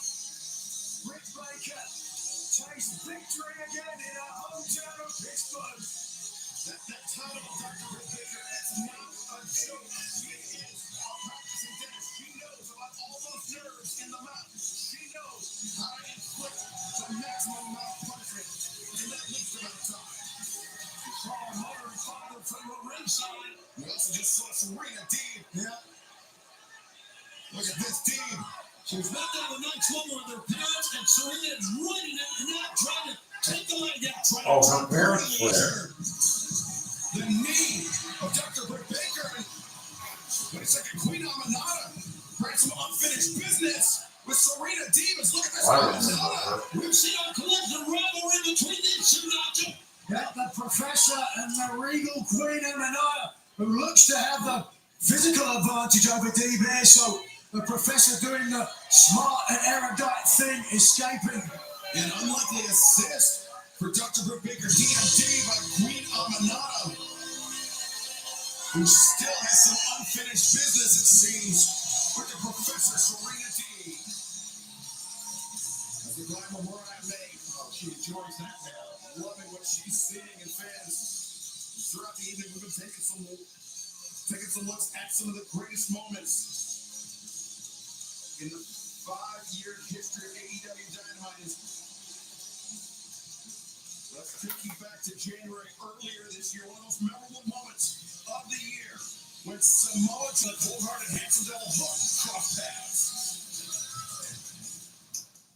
It's tonight the night.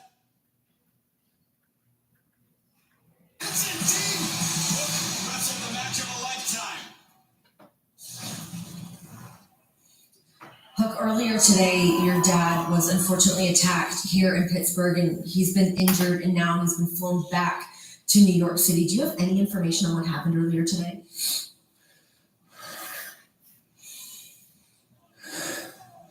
You start shit with my family. I'm gonna find you who did this, and I'm coming for you.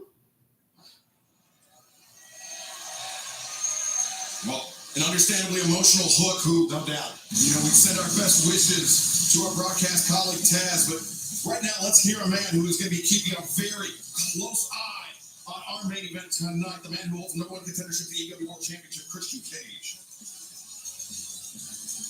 Pittsburgh, sit down and shut your mouths while I conduct my business.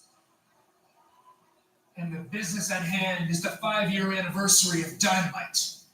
And if all of you were in awe of everything I accomplished in the first 5 years, you haven't seen anything yet. Because I am the face of TBS now and forever. I am the reigning, defending, undisputed next AEW World Champion. I am the patriarch. I am your father figure. And soon enough, I will have it all. Hook, line, and sinker. Get it? Hook, line, and sinker.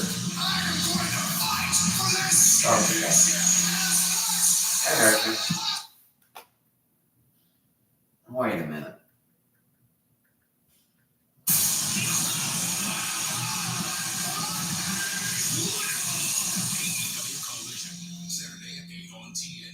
But why did you say tomorrow? Oh, TV taping.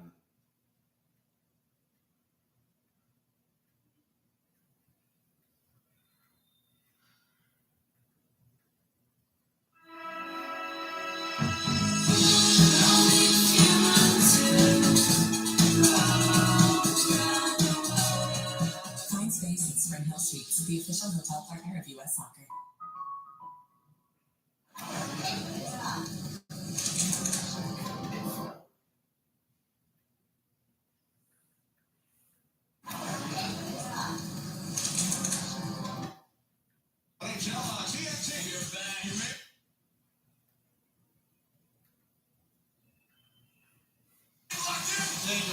Omega, classic. Mariah May, quite the tumultuous Grand Slam for you. You defended your AEW Women's Championship against Yuka Sakazaki, only to have Willow to come out to her defense. Then the return of Mina Shirakawa, only to have her go back to Japan to team up with Nightingale. It's the definition of failing up. How many titles did she get to lose? She lost to TBS, she gets to enter the Owen. She lost the Owen to me, she wins the CMLL, she loses the CMLL, and now she's best friends with Yuka, and she gets to siphon a world title shot? Wow, masterful plan, Willow. I mean, how shady is she really? Look at her, smiling, trying to hide how pathetic she really is. 1 second, I hear you, Mariah. You're the shady bitch here. Oh, cat fight.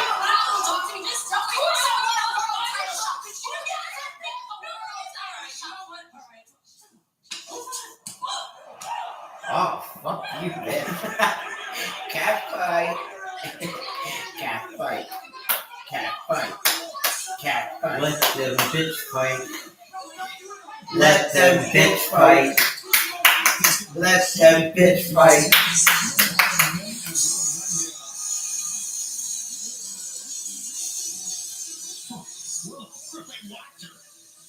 Oh, wait, what is it? Oh, Frank. God damn it. God damn it. You know what? You know what I thought just for a second? Oh, I thought Uncle Adam was back in town. But you know what? If he does come back tonight, that would be the perfect way to end the show. The first ever AEW World Tag Team Champions, the number.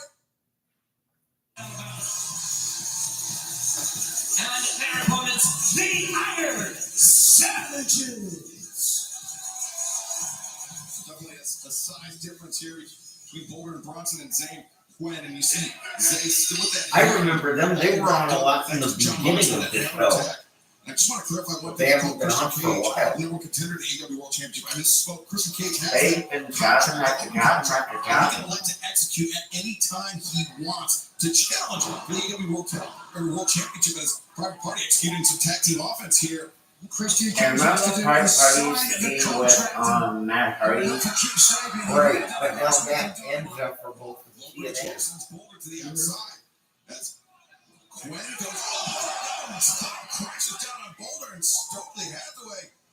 What is he smiling and cheering about? He knows what Stokely is getting his business into. As you talk about a shady character, maybe the shadiest of all time. They were on the hands of a pretty lopsided beating alongside Commander when they challenged the AEW World Trios Championships past Saturday. Wait a second. Whoa. Didn't catch all. It doesn't matter. The gin and juice. 1, 2, 3.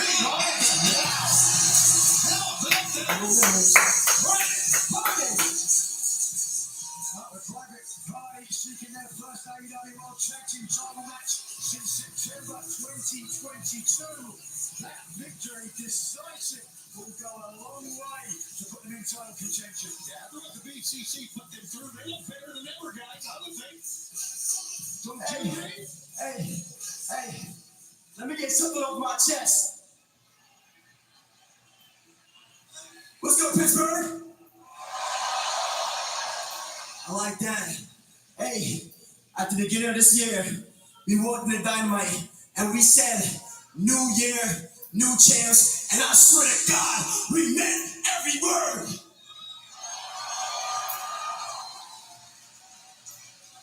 I don't care if my hands messed up. I don't care if my shoulders messed up.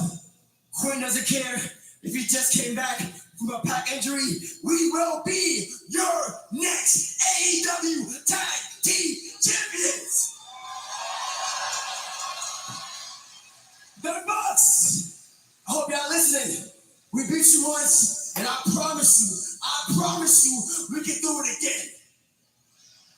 You know what? I'm feeling a little bit froggy. Couldn't you feel it, froggy? I'm feeling froggy, and we ready to jump. Matt, Nick, Young Bucks. Let's do this right here, right now. Oh shit. Private Party. Private Party. Uh-oh. They won't be private. Once they win, everybody will be invited.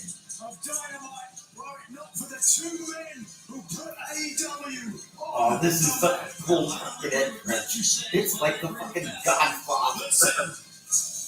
You can't have an anniversary show without the two people who built this damn company, your EVPs, Matthew and Nicholas Jackson. No, you didn't. Kenny Omega did.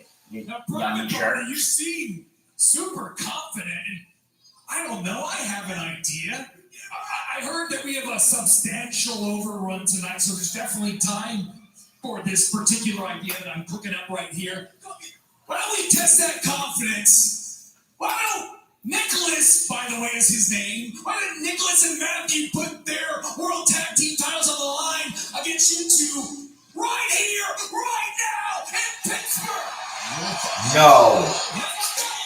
Why? You like that, wouldn't you? No, you'd like that, wouldn't you? But you haven't earned it. Actually, we have super limited dates, and we're not going to waste a day on a crappy town like Pittsburgh. Sorry, guys. Well- Honestly, love you to death. Thanks, everybody. You're going to live by the contract you've signed tonight. Jack Perry? What is this? Where did he come from? Well, Jack Perry fired up. I guess Jack trashed the party. And now the Bucks coming back to the ring to just count as one of their days on that project, so to speak. Yeah. Come on now. A 3-on-2 beating here. Ooh. Oh. This fucker. Okay. For the TNT Championship. The man that Jack Perry attacked. The man that Jack Perry agreed to face. Katsuhiro Shibata. Oh, look at Jack. Take the long road. Jack with a smart road. So they want no part of a fair fight. That's how the Lincoln does it. We were right Excalibur. He has signed for a match at Wrestle Dream. Does he want to get hurt? Hold on a minute. There you go, C.D. Daniels, interim Now, Private EVP. Party, you've been a thorn in the sides of the Young Bucks since the very beginnings of Dynamite. And I, for one, would love to give you another opportunity to piss them both off. So I actually have an idea, Matthew. How about Private Party and Katsuyori Shibata team up this Friday on Rampage No. against Jack Perry and the two of you right here in Pittsburgh? Ah, fuck you. God damn it. No, god damn it. Jesus Christ. I thought they almost had the perfect main event right in their lap. And what do? They fucking throw it away like it's garbage. God. No.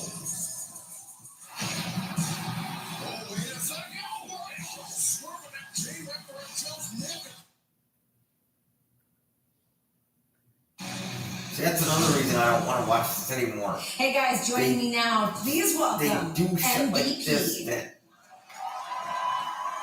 And MVP. welcome MVP. to AEW. I understand that you have an announcement that you want to make tonight. Yes, I do have a big announcement I'd like to make, and I thought, what better occasion than to make it tonight, the 5th anniversary of AEW Dynamite. I'd like to take this moment to introduce to you and to... Last week in New York City, you were talking real spicy about me and Swerve. And you know one thing else? I noticed that a lot of you people walking around here in AEW, you forgot something. You forget that Prince Nana used to be a wrestler. That's right. I'll lace these boots up right here in Pittsburgh, Pennsylvania for you. That sounds like a complaint. I don't deal with complaints, but he does. Who?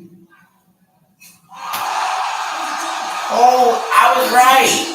And the AEW viewing audience, to my business partner and the president of our play department, Mr. Shelton Benjamin. Oh.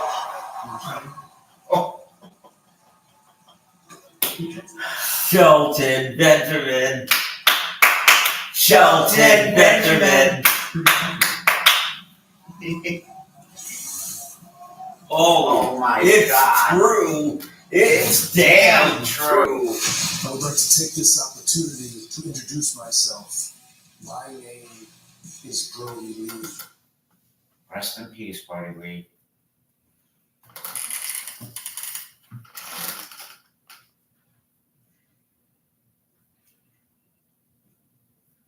Helping hand and a gentle. Okay.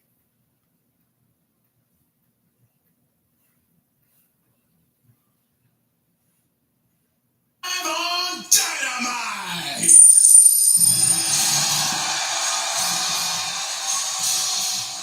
You know who I thought it was at first? When I said, who's that? I thought it was Omos. Then I thought, because that guy's got big enough. Then I thought it was Titus O'Neil. But then I looked closer. A virtual reverse from Aichi, Japan, weighing 236 pounds. He is the AEW Continental Champion, the Rainmaker,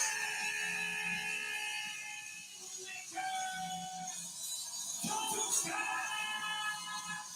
Okada. But you heard the delivery of Justin Roberts say a very interesting set of circumstances for our main event matchup. Kazuchika Okada, his Continental Championship is on the line in this match, but only for the first 20 minutes of this match. Shouldn't go that long. After that, he will only be for the AEW World Championship. So if this match lasts a second over 20 minutes, the Continental Championship is no longer up for grabs. Certainly would think that gives the Continental Champion Okada an advantage against his opponent here tonight, as if he needs one when he's facing Bill Bryan.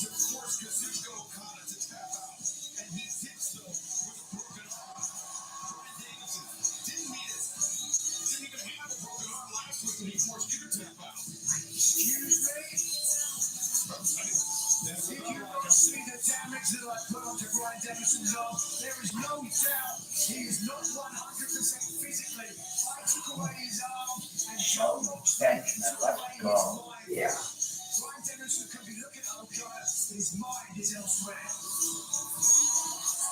Well, I did notice that earlier today, one of your arms are longer than the other. You didn't look at me in the changing room. Yes. Well, this match, the rubber match between Kazuchika Okada and Bryan Danielson, each man with a victory apiece. Of course, Danielson earned his victory at Forbidden Door 2023. Okada earned his earlier this year at the Tokyo Dome.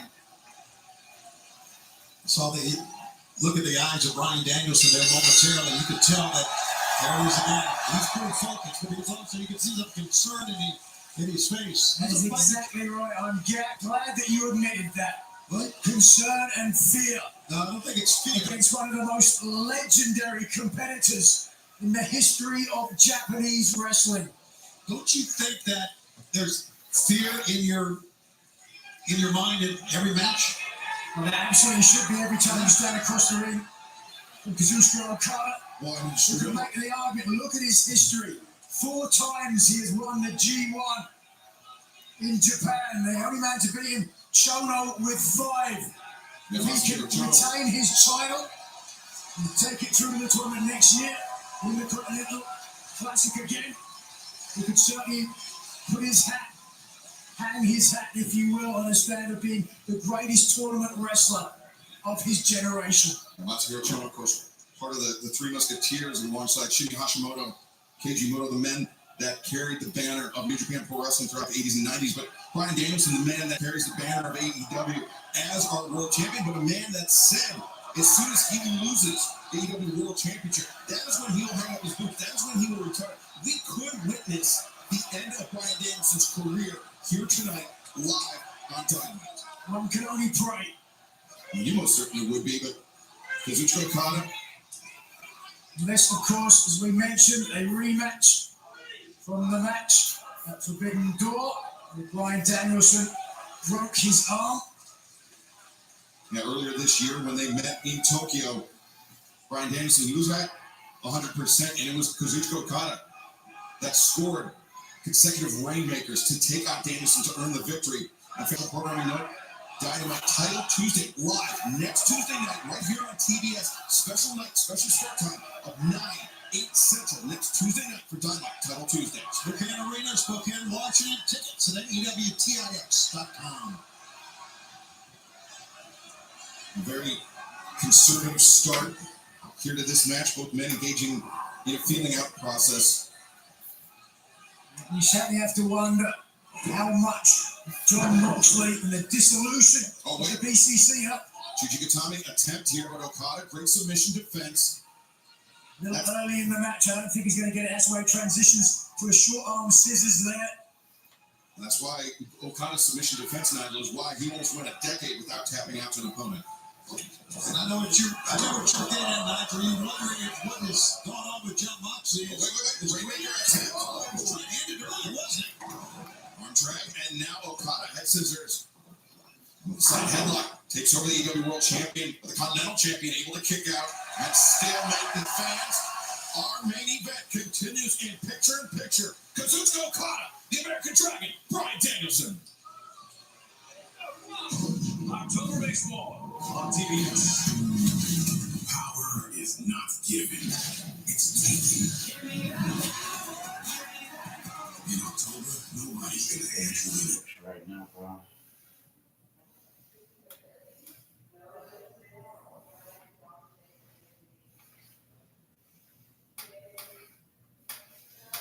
I'm gonna go get something to drink after this is over. You want some water or something?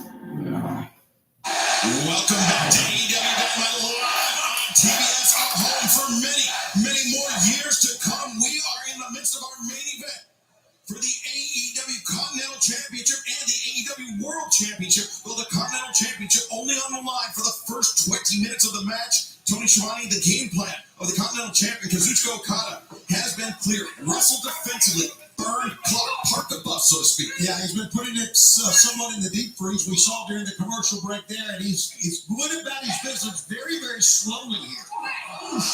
But very effectively many times, as you can see. Nigel, I have to give the Continental Champion credit. It's not a popular tactic from the crowd here in Pittsburgh, but a very effective one if he's looking to retain his Continental How Championship. often in professional sports do we see teams run out the clock? All the time, but when Okada does this, and oh, wait a second, look at this. He's on the ropes. He's on the ropes. But he broke within the 5 count, Nigel. On the apron and white, Bryan Danielson trying to get through the ropes. Okada's going backwards, bounces off the barricade. Bryan needs to be careful here. And Okada, There you go. with single leg and flapjacks Danielson. With ease. Oh, this is just so easy for Kazuchika Okada. And as we mentioned, Nigel, their 2 previous encounters, Okada and Danielson, both eclipsed the 20-minute mark. Should this match go past 20 minutes, the Continental Championship no longer on the line. No longer on the line, and as we talked about those 2 matches earlier, one of which, Bryan Danielson suffered a broken arm. Here's a cover. Okada lateral press, the leg hook, Danielson able to kick out. The other one, Okada defeated Danielson with the Rainmaker lariat. One can only hope lightning might strike twice. Fans shifting gears for a moment. Well, wait a second. Danielson set face first in that top turnbuckle pad. Is Okada content to dictate the pace in this match? Now the back elbow in the corner. The fans' Hurricane Helene has caused horrific devastation in the southeast. AEW and Warner Brothers Discovery are supporting our partners who are assisting those who need it on the ground.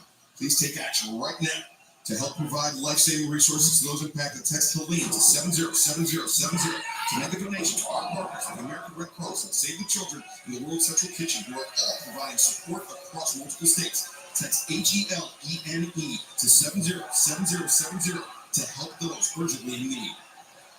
Thoughts and prayers go out to everyone affected. You can afford. Please don't know. We're coming up on the 10-minute mark of this match, which is halfway toward the time limit of the Continental Championship being up for grabs. Though Okada, if he were to show some urgency, he could end this match in under 20 minutes and become AEW World Champion. It's not just about retaining his title; it's about competing for the World Championship as well. That is one option, but Kazuchika Competing for the Okada. title, sorry, and ending the career of Bryan Danielson. Maybe he thinks, he being Okada thinks that the longer this goes, the more he is favored in this because of all the injuries that Danielson had sustained over the last I couple don't of think years. that's a bad strategy. Certainly, Kazuchika Okada, the thinking man's wrestler, certainly a step or 2 ahead of Bryan Danielson. And if Okada were to win this match, if he would defeat Bryan Danielson in the AEW World Championship and Danielson's career, I think we would be fair to speculate that it would be Okada and Jon Moxley at Wrestle Dream coming up on Saturday, October 12th for the AEW World Championship. That would be fair to assume, yeah. The dream match that would certainly be. Bryan Danielson would have to sit at home and watch on his couch. Now Danielson to the top, Okada on his back center of the ring. And with a bad neck, that is disaster for Bryan Danielson. Look, the confidence there from Okada, as you can see. Yeah, he noticed that Danielson was clutching at that neck, and now Okada. Motion of the top wrist lock, but driving his forearm into not only the carotid artery of Bryan Danielson, but also the neck. Yeah, Okada, I mean, he's got the Rainmaker. I mean, that's the most well-known weapon in his arsenal. He's got that money clip, that submission attack that goes after the neck and the arm, just like he's doing right now. But Danielson drops to his back. The arm drag takes Okada down, but Okada accelerates the ropes. Misses the contact, but connects with the DDT. He went head first, man, straight down, and he's straight into the cover. Danielson able to kick out. This juncture, it certainly looks like Kazuchika Okada's match to lose. No question he has the beating of Crying Brian. And the thing about Kazuchika Okada, you saw it right there, a tremendously low resting and working heart rate. I mean, he's one of the most efficient professional wrestlers, physiologically speaking. And guys, we are coming up on 13 minutes into this match. And in another 7 minutes, stakes going to change for Okada and will change for Bryan Danielson as well. Danielson's chance of becoming a double champion are running out here. Should this match go that long, Okada, of course, could always elect to put Danielson away, right? Maybe with a tombstone on that damaged neck. I think this is what he's trying to do. He was adding the deep freeze at the beginning, but he is picking up the offense here a little bit. Picking up the offense is Bryan Danielson, struggling to escape this tombstone attempt, just like he struggled in the Continental Classic tournament earlier this year. But you can say just like he struggled against you 1 week ago. He absolutely did. Very lucky. You know what they say, even a blind squirrel gets a nut from time to time. Well, Bryan, of course, struggled in the Continental Classic in that tournament. He would love to go into the next tournament as the champion. There's no question about it, the double champion. Who wouldn't, right? This is a big chance for Bryan Danielson here. I might love to, but the physical condition of Bryan Danielson, what you take from experience, you know, at some point, you've got to step away. Was looking for that elbow in the corner, but God connects a drop kick. Danielson spills the outside. It's amazing the height he can get on a drop kick. He's been in Kazuchika Okada. And Nigel, you spoke about Kazuchika Okada's record as a tournament wrestler in Japan. That was something that Bryan Danielson, one of his lifelong dreams was to compete in the G1 Climax tournament in New Japan Pro Wrestling. So he got to compete in a grueling round-robin tournament, albeit the inaugural Continental Classic last year. And Danielson, he comported himself extremely well in that tournament. He has nothing to be ashamed of. Excuse me, he spat in Eddie Kingston's face. Nothing to be ashamed of. He took Eddie Kingston to the limit and he spat in his face. The ultimate show of disrespect, not to mention bad hygiene. And everybody forgets that. That's about go through guys that doesn't wear shoes and not be backstage. How about Kyle Sheehan? Says Danielson spinning over the barricade to the floor. There goes the fourth wall. As Okada takes his sweet time. He knows he doesn't have to beat Bryan Danielson before 20 minutes. Bryan Danielson has to beat him. Okada. Out of that barricade. See the agony all over the face of the Continental Champion. And now the World Champion into the ring. Back out. Breaks the count on the floor. 7. And Okada. Again, right in the barricade. Danielson goes flying. A boot to the face. All right, bring him in the ring. You could be a Continental Champion here.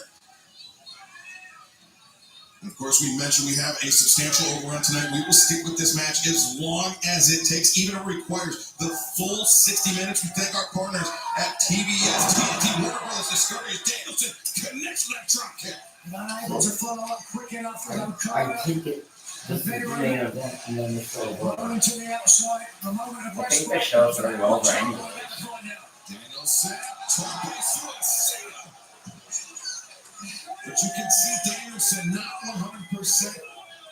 Yeah. Thanks a lot. Okada gingerly flew out between the middle and top ropes. Perhaps aware with the time that he took that Okada could move out the way, and if so, he had to be able to land himself. Just watch I gotta it. say, You can see Okada I got used his to watch hands him up wrestle and trying to with take me, away some of the momentum of almost Bryan. last time. Difficult landing for Danielson. Yeah. Yes.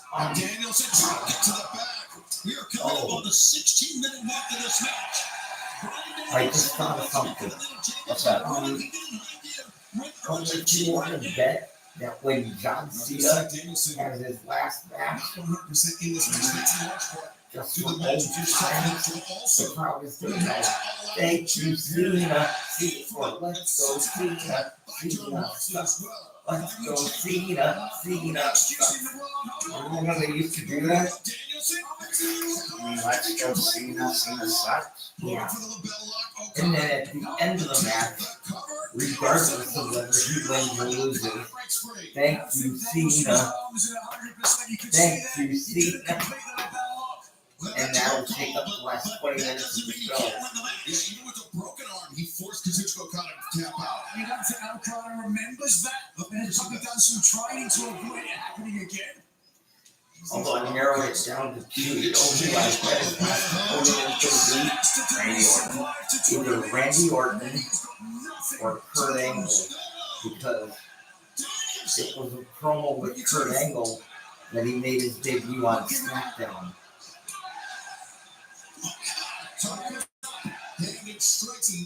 The Continental Champion Kazuchika Okada was dazed by that. What about The Rock? He faced The Rock. Although Kurt retired, but he may come back for the.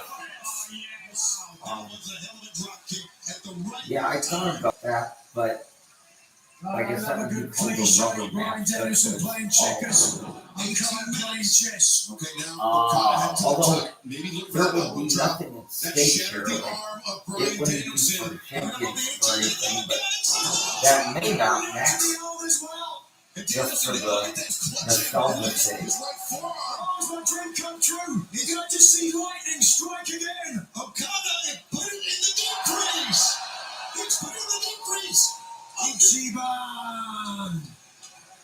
He knows the time is nearing to an end for his Continental Championship. Okada wrestling very defensively, but a Rainmaker here could erase all doubt. It could end the match right now. It could come. Seeking the reign of Kazuchika Okada, the world champion of Danielson. Trying for the triangle. He's got it, but he doesn't have the right execution to get a submission, I don't think. And he's in time with the elbows will help.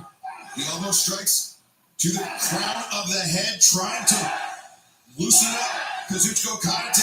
I don't think he's got the submission, and the reason why you can see Okada's not fighting it. I think he feels safe in the triangle, but right now one move away from the bell lock. He was feeling safe in the triangle. He's been flattened out. Now the label lock is cinched in. Now Okada needs to get those hips underneath himself to release some of the pressure.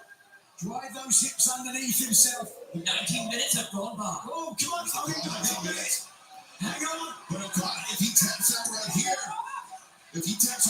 Bryan Danielson becomes Continental Champion along with AEW World Champion.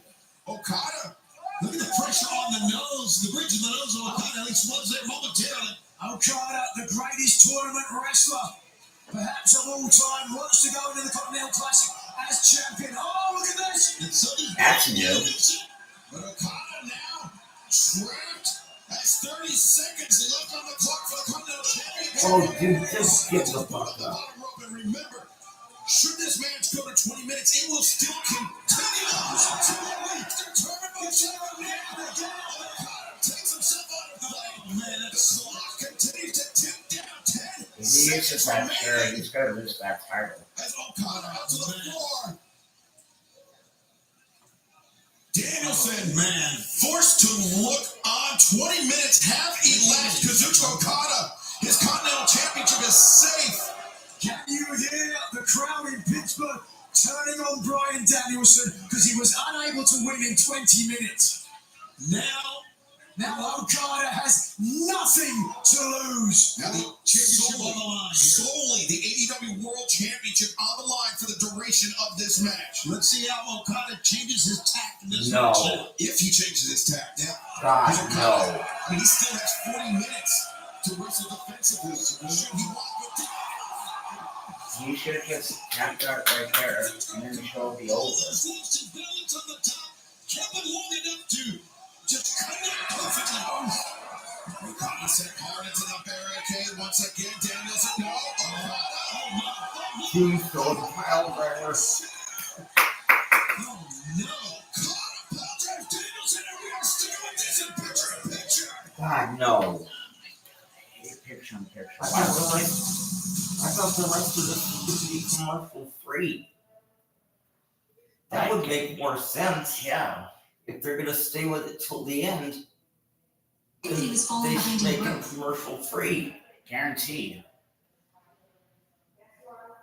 Chip match uninterrupted for once we eclipse the 20-minute God damn it. A three-meat treat from Little Caesars with delicious bacon, Italian sausage, and pepperoni. For only $8.99, it's also the lowest price in three-meat pizzas. What's your favorite part about it, Professor Almond-Ra? Meat plus meat plus meat. Wow, Professor Almond-Ra, you're a great mathematician. Mathematician, more like meatmatician. Oh, my bad. Order the three-meat treat for $8.99 and get your game day delivered with Little Caesars. Pizza. Oh, and the AEW World Championship sent the Rainmaker Kazuchika Okada crashing off the top rope.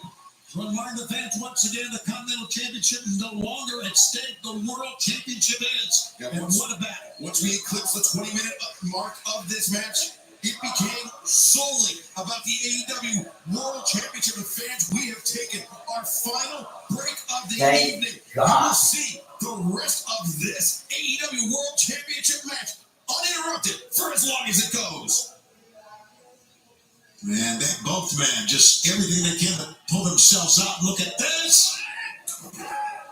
Great defensive move. And a sidestep by Danielson using his quickness and ripping the chest. Okada with that. A second one, you can see the reps already developing. I've got personal experience. Wait a minute. I just noticed something. What? Who died yesterday? Somebody died. Danielson and Okada returning fire at one another. Danielson charges in. Today, Okada loses his grip on Danielson. And the waist lock. There's the length of Okada coming into play. Kick to the arm. They're And yesterday. Danielson, German suplex. Okada though work through. Drop kick. And Danielson. Oh, Danielson never mind. Oh, that one found its mark. Ladies and gentlemen, we're not going to stop now. We're going to keep it going. But I almost forgot to acknowledge the passing of actor John Amos from the Die Hard movies, and who's probably best known as James Evans Sr. in the 70s sitcom Good Times. John has passed away at 84 years old, but there's no known cause of death. So we send our best thoughts and prayers to the family, friends, and fans of John Amos. Oh no. No. We know where We this goes. continue now with Brian Danielson and Kazuchika Okada. I think that's what he would say. Maybe on TV. Danielson hammering down. Oh, also, Taz apparently not at Dynamite tonight. There was some sort of pre-show attack as Taz was making his way to the building, and he had to be airlifted to New York, to his home in New York, to undergo some sort of emergency surgery. We don't have a lot of details right now, but when we get details about Taz, and when we find out the cause of death of John Amos, we will, of course, bring that to you right away. Remember, in Tokyo this year, it was successive Rainmakers that put down Brian Danielson. Is one going to be enough? Just watch here the impact underneath the jaw. More damage to the already damaged neck of Brian Danielson. And now the fact that Kazuchika Okada was wrestling the early parts of this match without a sense of urgency. He was wrestling this match defensively. That could come back to haunt him. He's become accustomed to 20-minute time limits. The Continental Champion with a 20-minute time limit. He doesn't train for a lot longer than that. You saw that bead of sweat rolling down the side of the face of the Rainmaker. These two men, elite level athletes, the best of the best in the world of professional wrestling, and you are watching it right here on Dynamite, our 5th anniversary. 5 years and many He more looks like to he's come. trying to do the Hulk Hogan thing, where he, goes like that. Not that many more to come for Brian Danielson. Because if Okada can beat him here tonight, it is good night. It would be the end of the road. It would be the end of the career for the American Dragon, Bryan Danielson. Those were his own words, Danielson. As soon as he loses the championship, that is it. He will hang up his boots, and Okada, now with the upper body striking advantage, Danielson drops to a knee. And Danielson is dazed right now. Look at this. And Okada knows it. Oh, yeah. Right upside the jaw. Yeah, I thought he was dazed, but look at this remarkable champion. Yes, you're right. Bryan Danielson is a Well, I guess doing his own version of it. in the face. And he loves hitting his opponent in the face as Danielson repeated shots, the rolling elbow strike. Okada dazed, perhaps no, the high boot, and no, German suplex. Danielson going through it now. Did he get rid of Busaiku? No, Busaiku needs from Okada. With alacrity, do it now. So close. And now Okada picking up the pace, the urgency. Rainmaker, no. Danielson. Danielson, look, he's hammering on two. No, Okada kicking out. Come on.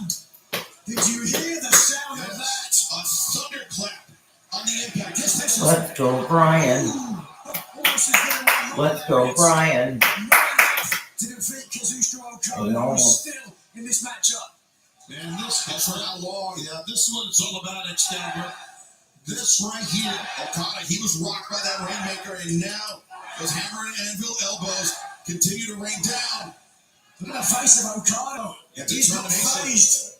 Okada's setting his jaw, and now hoists up Danielson, the fireman's carry. And Tip of the neck. Planted on that neck. And Okada, a sinister look on his face. Danielson may be out. That's Danielson on the receiving end of the short arm lariat. It's Claudio Castagnoli for the cohort of Jon Moxley alongside Pac and Marina Shafir. But Continental rules that no one else can be ringside only for the 20 minutes. This is complete intimidation right now. This is what this is all about. You guys know it. Our fans know it. Who are they trying to intimidate, Tony? Who's Danielson to that? It's Okada the Rainmaker, but now Danielson the backslide. He's digging in his feet.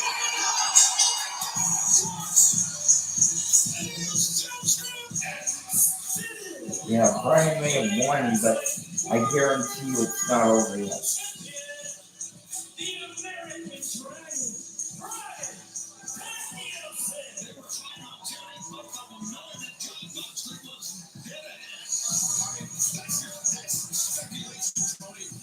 Whatever the intention was, it was Kazuchika Okada. He was a momentary distraction on Okada's part that allowed Danielson to capture the backside. Oh, wait a second. Rainmaker from Okada.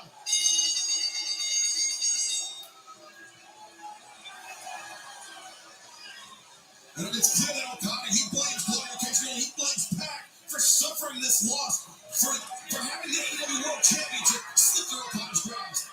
Oh, he's an angry man, and you know what? He's got a point. Oh, but there's another point to be made. The Vulture's picking up the pieces. They've got all the time in the world Claudio to do. Castagnoli, Pac. Two men who, alongside Jon Moxley and Marina Shafir, declared war on AEW, declared war on AEW World Champion Bryan Danielson. Who has got no friends left. Oh, look at this.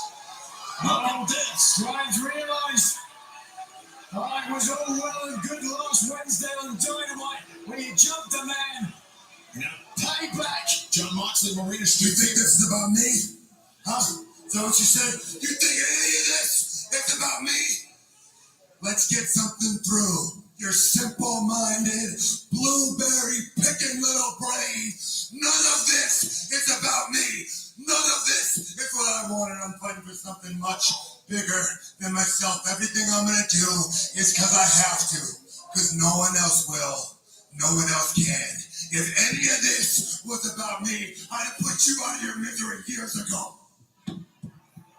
Who's forcing John Moxley's hand in all of this? I don't get what. He's been speaking in riddles for a long, long time. No one understands. Wheeler Yuta.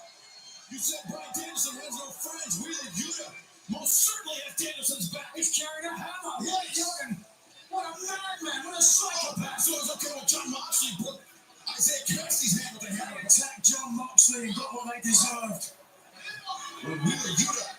We've seen Pat use a hammer many times too, Nitro. You've seen it. Well, does he have the guts to use it? That's the question. Nice. He has words in his own mouth. And John Moxley just daring him right now. Hey guys. Hi. He's looking for an excuse. He wants We're almost done watching wrestling tonight.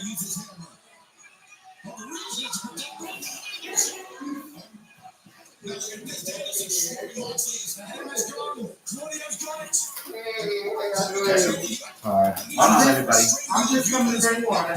Okay.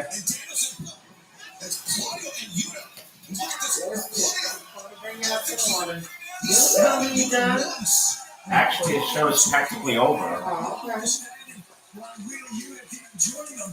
That's up to you. I was saying, I'm just coming. Getting his water right at the moment.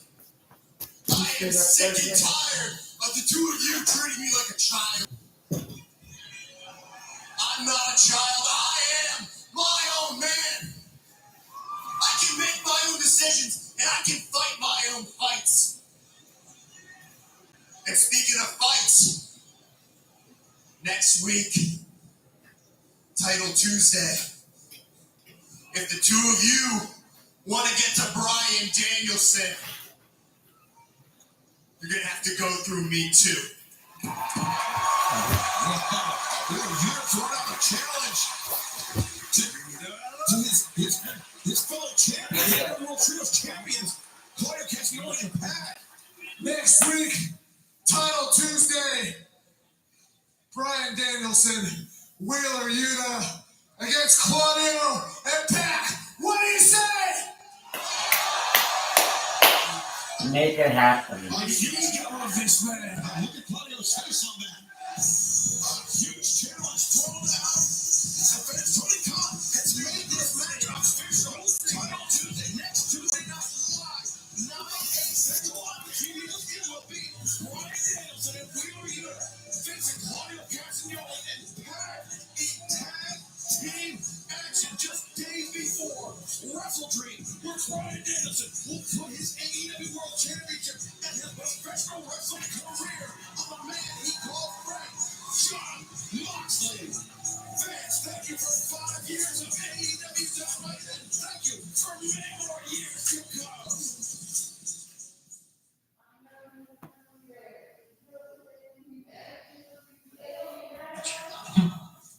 Very different. He's from the city. He has big business. I come from a small village, very poor, but very, very beautiful. All right. Well, it looks like we're done. Thank you for being with I us. can't tell. Dan forces women to wait until the brink of death to get care in consent. Oh, damn it. Hold on.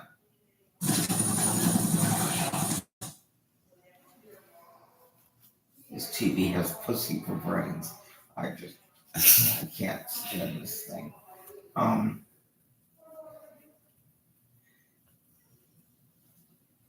Okay.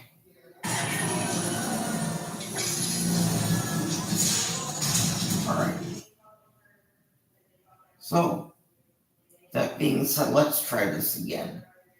Thank you for being with us, and we will see you on Friday. Well, what the...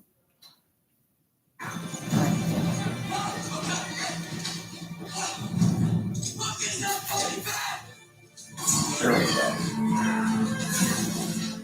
I shut it off by accident. That's why I did that. Anyway, we will see you on, 'em. Friday for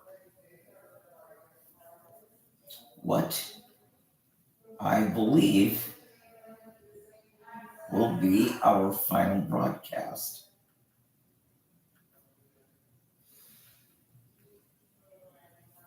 On behalf of Michael, Hold on. Let me see. There we go. So, on behalf of John Batcher, my name is Michael Paul, and we will see you this Friday for our final broadcast with WWE SmackDown. Again, I will not be with you for Bad Blood because I'll be watching Collision, but after SmackDown, I will be back April 20th of 2025 to call John Cena's last match at WrestleMania 41. For now, I'm Michael Paul, and we'll see you Friday. like, subscribe, and I'll leave you guys a heart emoji. Good night.